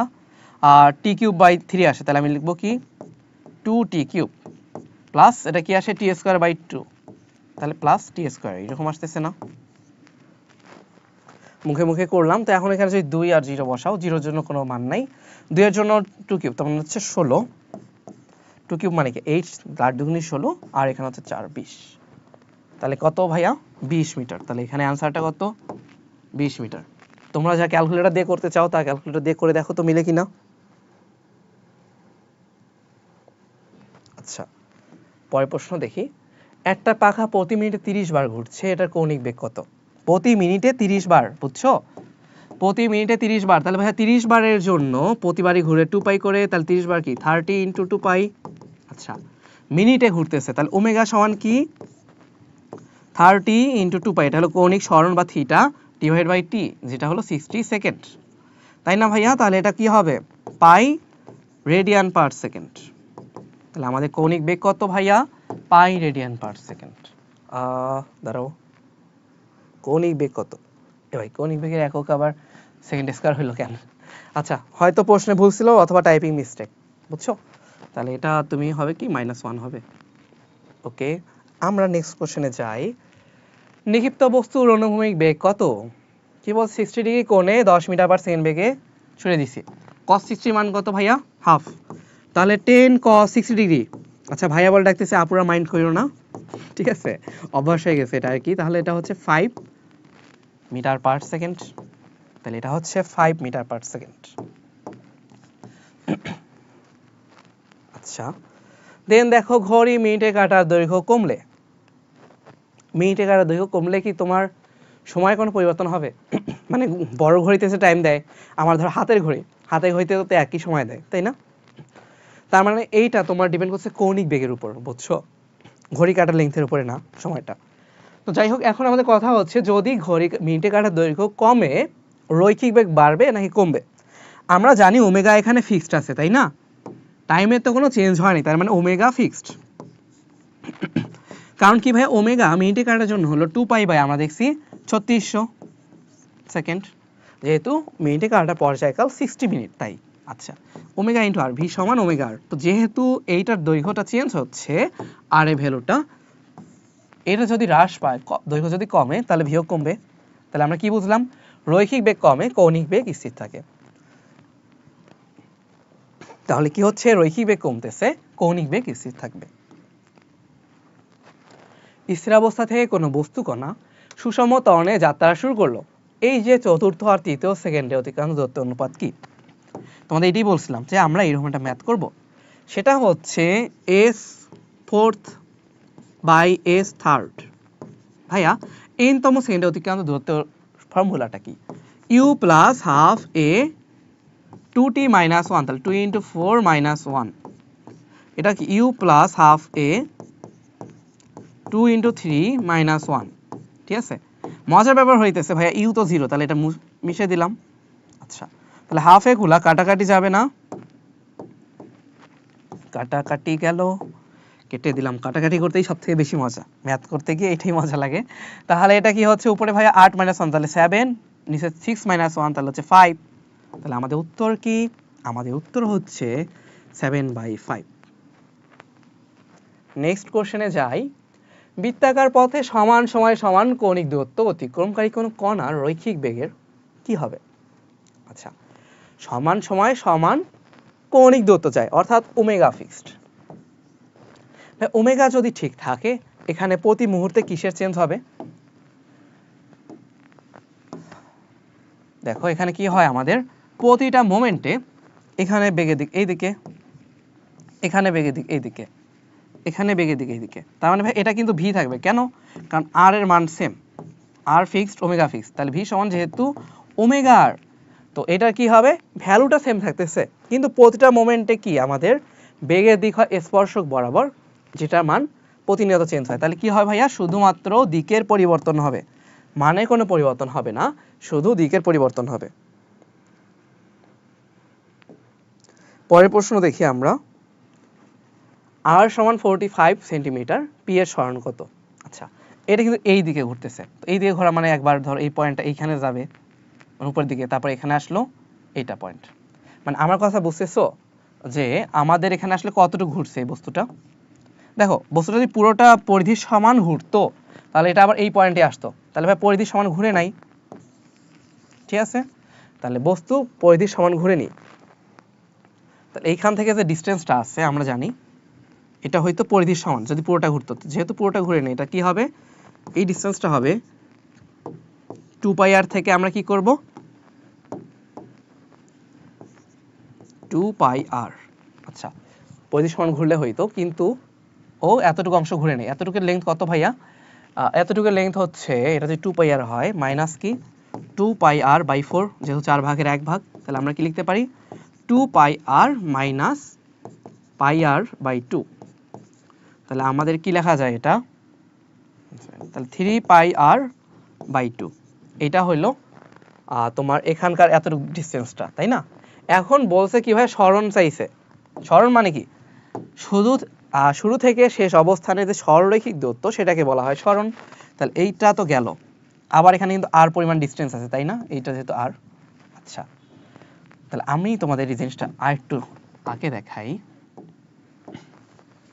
দেখো এইটা হচ্ছে এই ডিসটেন্সটা, যার মধ্যে এটা হলো 3πr/2 আর এটা হচ্ছে r। আবার এখানে দেখো ভাইয়া লম্বভাবে একটা ডিসটেন্স আছে না r, বুঝছো? আমাদের বের করা লাগবে কোন রেখাটা, অতিভুজটা বের করতে হবে, আমাদের বের করতে হবে অতিভুজ। তো এটা আমরা বের করতে পারবো না, কি করব, পিথাগোরাস অ্যাপ্লাই করব। তাহলে করো সবাই। এটা হচ্ছে √3πr/2 প্লাস r, এটার উপর স্কয়ার প্লাস আবার r এর উপর স্কয়ার। চলো ক্যালকুলেটর দিয়ে করি। √3πr, 3π × 45/2 প্লাস 45, সেন্টিমিটারে কিন্তু নিচ্ছি, বুঝছো? অ্যান্সার সেন্টিমিটার আসবে, প্লাস 45 স্কয়ার, রুট ওভার করলে কত আসে 260.97, এটা আসতেছে। এত কি ভাই সেন্টিমিটার। তাহলে এটাই হচ্ছে আমাদের কিসের মান, সরণের মান। তাহলে এটা আমাদের কিসের ভ্যালু ভাইয়া, সরণের ভ্যালু। আচ্ছা নেক্সট কোশ্চেনে যাই। এখানে বলছে কি ভাই এবি অংশের ত্বরণ কত। এবি অংশ এখান থেকে শুরু হয়েছে, তাই না? এটার আদি বেগ হচ্ছে 20, শেষ বেগ হচ্ছে 30, টাইম ব্যবধান কত হবে 5, তাহলে 10/5 তাহলে হচ্ছে 2, তাহলে ত্বরণ হচ্ছে 2 metre per second square, 2 metre per second square. Next দেখো এটাই আমাদের শেষ প্রশ্ন, এরপর আমি তোমাদের আরো কিছু বেসিক আইডিয়া দিব। সেটা হচ্ছে 5 সেকেন্ডে অতিক্রান্ত দূরত্ব কত। তাহলে এই ট্রাপিজিয়ামের ক্ষেত্রফল, এটা 20 এটা 30, তাহলে এভারেজ কত 25, 25 এর সাথে যখন তুমি সময় ব্যবধান গুণ দিবা সেটা হচ্ছে 5 ইয়াতে কত 125 না, হ্যাঁ 125, তাহলে 125 মিটার। তাহলে আমাদের এখন আমি তোমাদের কিছু শর্টকাট টেকনিক বলবো প্লাস বেসিক আইডিয়া দিব। চলো শুরু করা যাক। তো দেখো আমাদের যদি বিভিন্ন সরণ দেওয়া থাকে, কিরকম সরণ ভাইয়া, যে একটা লোক ওর ইচ্ছা হইলো এইদিকে গেল, পূর্বে গেল 10 মিটার, আচ্ছা এরপর এই লোকটাই গেল হচ্ছে তোমার উত্তরে কত 25 মিটার, এরপর এই লোকে আরো ইচ্ছা হইলো এদের গেল হচ্ছে তোমার উত্তর পূর্বে, উত্তর মানে এখানে 45 ডিগ্রি অ্যাঙ্গেল করে গেছে, কত ভাইয়া এখানে গেছে হলো 20 মিটার। এরপর এই লোকে আবার ইচ্ছা হইলো গেল কোথায় উত্তর পশ্চিমে, এখানে গেল 50 মিটার। এরপর এই লোক কি করলো আবার খারাপ হয়ে দক্ষিণের দিকে গেল 100 মিটার। এই লোকের সরণ কত। তোমার নিশ্চয়ই মাথা ঘুরতেছে যে ভাই কিভাবে করব কিভাবে করব। আমার কথা হচ্ছে সরণ একটা ভেক্টর, ঠিক আছে? তো এই প্রতিটা ভেক্টরকে আমরা যখন যোগফল করব আমরা কি ভেক্টর নিয়মে করতে পারি না? কিরকম ভাবে ভাইয়া, আমরা জাস্ট ভাবি যে এইটা হচ্ছে ওর আদি বিন্দুটা, ঠিক আছে, এটা হচ্ছে ওই বিন্দুটা, আমরা এখানে ভেক্টরগুলোকে বসাবো। এখানে হচ্ছে তাহলে 10, এর পরের ভেক্টরটা এখানে একটা আছে 25, মানে বুঝছো সবগুলোকে আমি শিফট করে একটা বিন্দুতে নিয়ে আসতেছি, এটা 10 মিটার 25 মিটার। এরপরে এটা হচ্ছে 20 মিটার, এইদিকে 45 ডিগ্রি অ্যাঙ্গেলে 20। আমি পুরোটি সলভ করাবো না, জাস্ট তোমাদের আইডিয়া দিচ্ছি, ঠিক আছে? তারপর এখানে আবার 45 ডিগ্রি অ্যাঙ্গেল করে কত ভাইয়া 50 মিটার। তাহলে এখন হচ্ছে এইটার সাথে 45 ডিগ্রি অ্যাঙ্গেল, দেন আবার নিচে কত ভাইয়া 100 মিটার। তাহলে এখন আমরা কিভাবে করতে পারি, আমরা জানি একাধিক ভেক্টর যখন আমরা হিসাব করি তখন আমরা উপাংশ ধরে করি। তার মানে সবগুলোর আগে আমরা কি করব, আর cos থিটা বের করব, এরপর সবগুলোর আর sin থিটা বের করব। তাহলে ধরো আমরা একটা ভ্যালু পাবো না, আমরা কি করব, আর স্কয়ার সমান, মানে এই দুটাকে যদি আমি যোগ করি কি হবে, আর স্কয়ার সমান sin square theta plus cos square theta. এখন ধরলাম কথা কথা এটা আসে 100, এটা আসে 50, তাহলে এটা কি হবে 100 প্লাস 50, 100 স্কয়ার প্লাস 50 স্কয়ার। তো আলটিমেটলি আমরা কি লিখতে পারি, আর সমান sin square plus cos square যেহেতু 1 হবে, root over 100 square plus 50 square, এইভাবে আসবে। আর এখানে কিন্তু অ্যাঙ্গেলগুলো নেওয়া খুবই সহজ, কি ভাইয়া আমরা অ্যাঙ্গেলটা নেব কিন্তু এই ডিরেকশনে, বুঝছো? তাহলে এটার জন্য 45 ডিগ্রি হবে, এটার জন্য 90 ডিগ্রি, পরেরটার জন্য কি হয় 45 ডিগ্রি, না এটা হবে 90 প্লাস 45, তাহলে কত হবে 135 ডিগ্রি। আবার পরেরটার জন্য, এটার জন্য কি এখান থেকে ঘুরে আসতেছো না, তুমি হয় -90 লিখতে পারো অথবা লিখবা হচ্ছে 270 ডিগ্রি, এভাবে ধরে হিসাব করবা। আচ্ছা, তাহলে আমরা এইভাবে পাবো। এখন কথা হলো ভাই ডিরেকশন, আমি যদি 2 ভাগ 1 করি তাহলে কি আসে, tan থিটা চলে আসে না, আর কাটাকাটি যাবে, sin theta by cos theta, তাহলে tan থিটা সমান 50/100, তাহলে এটা হলো হাফ, এরকম, বুঝছো? আমি জাস্ট আইডিয়া দিলাম যে এইরকম প্রশ্ন দেখে ভয় পাবা না, এটা এইভাবে সলভ করা হয় ভেক্টরের নিয়মে জাস্ট। আচ্ছা, এই কনসেপ্ট আমাদের হইলো। পরের কনসেপ্টে আমরা আসি। পরের কনসেপ্টটা হচ্ছে একটা বস্তুর যখন কেন্দ্রমুখী বলে ধরো ঘুরতেছে, ঠিক আছে, তো এইটার মধ্যে একটা ত্বরণ কাজ করে। কিরকম ত্বরণ ভাইয়া, একটা হচ্ছে রৈখিক ত্বরণ, রৈখিক ত্বরণে ইয়া দাও এ, ঠিক আছে, এটি যেটি স্পর্শক বরাবর, আর এটা হচ্ছে ধরো কেন্দ্রমুখী ত্বরণ এসি। তাহলে এই দুইটার আবার লব্ধি আছে, এই দুইটা ত্বরণের লব্ধি, তারপর যদি বলে বস্তুর উপরে আসলে ত্বরণ কত, সেটা কি হবে রুট ওভার এটি স্কয়ার প্লাস এসি স্কয়ার, বুঝছো? এইভাবে করতে হয়, এটা হলো ত্বরণের ভ্যালু। আচ্ছা, এটা আমাদের হইলো। নেক্সট প্রশ্নে আমরা আসি। নেক্সট আরেকটা কনসেপ্ট না, আমরা এখন কিছু শর্টকাট দেখবো। কিরকম শর্টকাট দেখো, সেটা হচ্ছে আমি তোমার একটা কথা বললাম, একটা বস্তু আর টি-তম সময়, বুঝছো, টি1 তম সময়ে যায় হলো s1 ডিস্টেন্স, টি2 তম সময়, আমি তম বলতেছি, তম সময় যায় s2, তাহলে টি1 এ যায় s1, টি2 তে s2, তাহলে ত্বরণ হচ্ছে তোমার s2 minus s1 divide by T minus T. যেমন আমি বলি এরকম, যে বস্তুটা 4 সেকেন্ডে যায় 16 মিটার, 5 সেকেন্ডে যায় 25 মিটার, তাহলে ত্বরণ কত? তোমার শর্টকাটটা কি ভাইয়া, ত্বরণ হচ্ছে a সমান 25 মাইনাস 16 5 মাইনাস 4, তাহলে সেটা হচ্ছে 9 মিটার পার সেকেন্ড স্কয়ার। ঠিক আছে, এইটা আমাদের শর্টকাট হইলো একটা।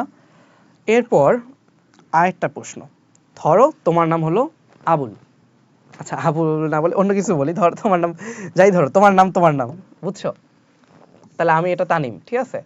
এখন আমি হচ্ছে বাসা থেকে, এটা আমার বাসা, এটা আমার কলেজ, বাসা থেকে কলেজে যাই হচ্ছে কত v1 বেগে, আবার কলেজ থেকে বাসায় ফিরে আসি v2 বেগে, বাসা থেকে কলেজে যাই v1 এ, আসি v2 তে।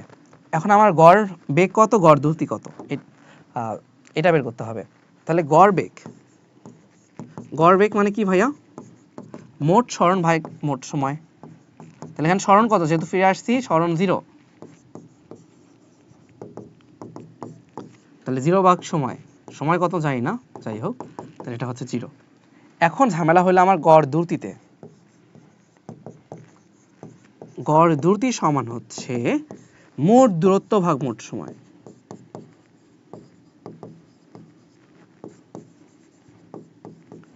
এখন আমি ধরে নিলাম আমার বাসা থেকে কলেজের ডিসটেন্সটা হচ্ছে d, বাসা থেকে কলেজের ডিসটেন্স কত d, ঠিক আছে।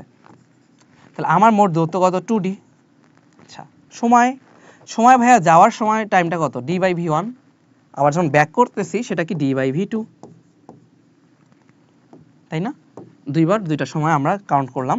এখন আমি d কে বাইর করে নেই, বা 2d কে এখানে রাখলাম, আর এখানে d কে কমন নিলে কি আসে 1/v1 1/v2, কি হয় d কাটাকাটি যায়, তাহলে উপরে থাকে 2, নিচে থাকে তোমার v1 v2 গুণ হচ্ছে, আর এটা কি v1 প্লাস v2,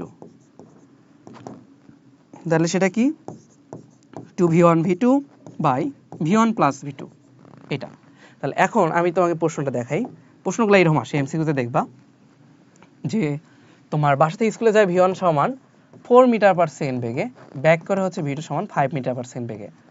যখন বলে গড় বেগ কত, তাহলে তো 0, আর যদি বলে গড় দ্রুতি, যে 0 অপশনে থাকে আর কি, না হলে বুঝবা যে স্যার আসলে বেগ আর দ্রুতি ব্যাপারটা বুঝে নাই, উনি বেগকেই দ্রুতি ভেবে ওই প্রশ্নটা করছে। তো এটা আমরা ভ্যালু বের করবো কত ভাইয়া, সেটা 2 × 4 5 4 + 5, এটা ভ্যালুটা মুখস্থ আছে, তো এটা হবে 4.44, বুঝছো, এটা আমি সেই 19 থেকে এই ম্যাথটা করে আসতেছি। তো অপশনে কিন্তু 4.5ও থাকবে, ম্যাক্সিমাম তোমরা যেটা করবা দেখা মাত্র ভাই এখানে আমি 4.5 লাগাই দিব, আরে না ভাই তোমার গড় দ্রুতি মানে হচ্ছে মোট দ্রুতি বা মোট সময়, এটা এইভাবেই করতে হবে, এই জন্য এটা ভ্যালুটা এটাই আসবে, বুঝছো। তাহলে এই জিনিসগুলো যাতে ভুল না হয়, এটা আমাদের হইলো। আমরা আরেকটা কনসেপ্ট আসবো, সেটা হচ্ছে আর কোনটা বলা যায়, দাও চিন্তা করি, এখন আছে হচ্ছে বন্দুকের গুলি, হ্যাঁ বন্দুকের গুলি, এটা শর্টকাট।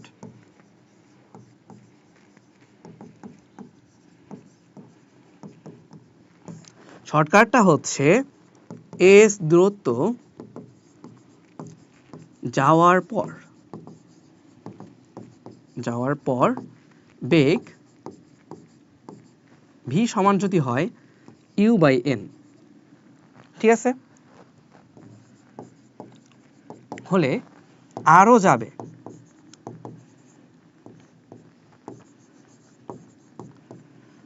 হচ্ছে s প্রাইম, সেটা হলো s/n² - 1, ঠিক আছে। আর কতটুকু যাবে ভাইয়া, s/n² - 1। তাহলে চলো আমরা একটু বোঝার ট্রাই করি জিনিসটা কেমন। ধরো আমার বললাম s সমান 3 মিলিমিটার, মিলিমিটার অনেক কম, ধর সেন্টিমিটার, 3 সেন্টিমিটার যাওয়ার পর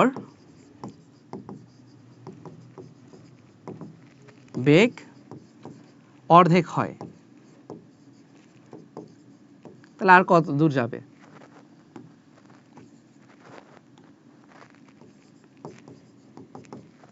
তাহলে আমার s প্রাইম সমান কি ভাইয়া, অর্ধেক মানে কি হাফ, আচ্ছা তাহলে s সমান হবে s/s প্রাইম সমান n² - 1, তাহলে এটা কি 3 সেন্টিমিটার ডিভাইডেড বাই 2² - 1, তার মানে 3/3, তাহলে এটা খেলাবো, যদি অর্ধেক হয় তাহলে 3 দিয়ে ভাগ দিলেই হয়ে যাবে, তাহলে সেটা হলো 1 সেন্টিমিটার, এটা ইজি ছিল।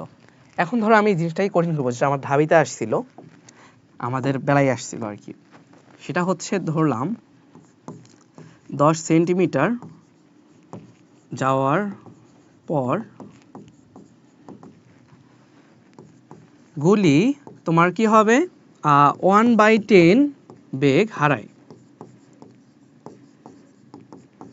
তাহলে এখন আগে বের করতে হবে ভি সমান কত ভাইয়া, ভি সমান u - u/10, তাহলে সেটা কি আমাদের 9u/10। আচ্ছা আমি তোমাকে কোন ফরম্যাটে আনতে বলছিলাম, আমি তোমাকে আনতে বলছিলাম হচ্ছে u/n ফরম্যাটে, তার মানে u উপরে থাকবে নিচে থাকবে, এটা তাহলে কি হচ্ছে u/10/9, বুঝছো, u/10/9। তাহলে এখন আমাদের s প্রাইম সমান হচ্ছে s/n² - 1, তাহলে 10 সেন্টিমিটার ডিভাইডেড বাই 10/9, এইটার উপরে স্কোয়ার -1, এটা হচ্ছে আমাদের শর্টকাট উত্তরটা। আর কোনো শর্টকাট আছে কি না, শর্টকাট না, আরেকটা বলবো কিছু ট্রিকি প্রশ্ন, যেমন আমি তোমাদের বলি মুখে মুখে, এটা হচ্ছে একটা বস্তু x কিলোমিটার যায় y মিনিটে, y কিলোমিটার যায় x মিনিটে, তাহলে এই বস্তুর বেগ কত, কি বললাম, x কিলোমিটার যায় y মিনিটে, y কিলোমিটার যায় x মিনিটে,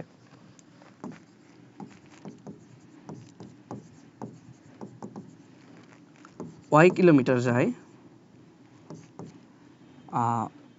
x মিনিট, তাহলে এই বস্তুর বেগ কত, তাহলে আমরা একটু বেগটা হিসাব করার ট্রাই করি। যেমন দেখো বেগ মানে কি ভাইয়া, গড় বেগ, মোট সরণ মোট সময়, তাই না, মোট সরণ কত x + y, কিলোমিটার, আমি ধর এটা কিলোমিটারে রাখতেছি। আচ্ছা, পরেরটা আসলে এটা কি একক হলো কিলোমিটার পার আওয়ার, ঠিক আছে, মানে অপশনে যেটা ছিল। তাহলে আমরা এটা কি লিখবো, y/60 প্লাস x/60। আচ্ছা, তাহলে এখানে কি হবে 60 যেহেতু, তাহলে কি উপরে x প্লাস y, নিচে আবার x প্লাস y/60, তাহলে কাটাকাটি যাবে না, তাহলে এটা কি হবে 60 কিলোমিটার পার আওয়ার। এটা হচ্ছে বইয়ের একটা প্রশ্ন। তাহলে 60 কিলোমিটার পার আওয়ার, তাহলে তোমার মনে হবে xy থেকে 60 কিভাবে আসে, এভাবেই আসে। আর যদি চাইতো হচ্ছে কিলোমিটার পার মিনিট, তখন কি হইতো, তখন আমি তো আর কনভার্ট করতাম না, তখন হয়তো 1 কিলোমিটার পার মিনিট, ঠিক আছে। আচ্ছা, এটা আমাদের হলো। আর কি বলা যায়, মাথায় আসতেছে না, এগুলাই মোটামুটি আমাদের লাগে। আচ্ছা, তো গতিবিদ্যায় ধর যা যা লাগে আমাদের সব থিওরি আমি বলে দিছি। আর এর পাশাপাশি তোমাদের একটা শর্টকাট বলছিলাম, তাই না, যে প্লাসের জন্য ট্যান থিটা সমান হচ্ছে 4h/r, এটা আমরা অবশ্যই খেয়াল রাখবো, 4h/r। তো তোমাকে যদি বলে যে কত ডিগ্রিতে নিক্ষেপ করলে h সমান r হবে, তাহলে কি হবে ভাইয়া, তাহলে সেটা হবে ট্যান থিটা সমান 4, তাহলে থিটা সমান হবে ট্যান ইনভার্স 4। এত ডিগ্রিতে নিক্ষেপ করলে তোমার অনুভূমিক পাল্লা এবং উলম্ব উচ্চতা, সর্বোচ্চ উচ্চতা সমান হবে। আবার এখানে বিভিন্ন রিলেশন দিতে পারে, যে ধরো তোমার কত ডিগ্রি হলে r সমান 8h হবে, এরকম ধরো তোমাকে বের করতে বললো, তাহলে তুমি কি করবে, এইভাবে লিখবা। শর্টকাট হলো ট্যান থিটা সমান 4h/r, তাহলে 4h/8h, তাহলে সেটা সমান কি হাফ, তাহলে থিটা সমান ট্যান ইনভার্স হাফ, এরকম হবে। তাহলে এই ধরনের শর্টকাটগুলো আমরা প্রায় ইউজ করব, ঠিক আছে। আচ্ছা, তো আজকে আমাদের এই পর্যন্তই। আর এরপরে আমাদের আরও চ্যাপ্টার আসবে, ওগুলাও তোমরা দেখবা। অ্যান্ড আমি যেটা বলবো সেটা হচ্ছে, যে কোনো ধরনের প্রবলেম, মানে ওয়ান শট ক্লাস কীভাবে করবা, তোমরা হয়তো অনেকে গাইডলাইন খুঁজতেছো, আমি বলি তোমরা যখন ওয়ান শট ক্লাস করবা তার আগেই তোমার একটু বেসিক আইডিয়া থাকতে হবে, যে ভাই এই চ্যাপ্টার নিয়ে আমার বেসিক আইডিয়া, ফর্মুলাগুলো মিনিমাম জানি কিনা বা খেয়াল আছে কিনা। দেন হচ্ছে আমি যখন সলভ করাবো তার আগেই তুমি কিন্তু পজ করে নিচে করার ট্রাই করবা, মানে প্রশ্নটা একবার পড়ে নিবা, দেখবা যে ট্রাই যদি নাও করো, মিনিমাম কীভাবে অ্যাপ্রোচ করতে হবে এটা যে তোমার মাথায় আসে, দেন তুমি প্রশ্ন সলভ দেখো আমার সাথে, এটাতে সমস্যা নাই। তো এটাই হচ্ছে তোমার কাজ। আর আমি যেটা শর্টকাট বলতেছি বা আমি যেভাবে আগাচ্ছি, এটা তুমি একটু খেয়াল রাখবা। আর আমি একটা কথা বলবো, সেটা হচ্ছে তোমার ক্যালকুলেটর হ্যাকসগুলোও একটু হলে দেখে নিবা, মানে তোমার কাছে যেটা ক্যালকুলেটর আছে সেই অনুযায়ী। ইউটিউবে এখন অনেক ফ্রি প্লেলিস্ট আছে, আমাকে ভিডিও দেওয়া লাগবে এমন না, তোমার নিজেরা খুঁজলেই হয়ে যাবে। তো সবাই ভালো থাকো, সুস্থ থাকো, আসসালামু আলাইকুম।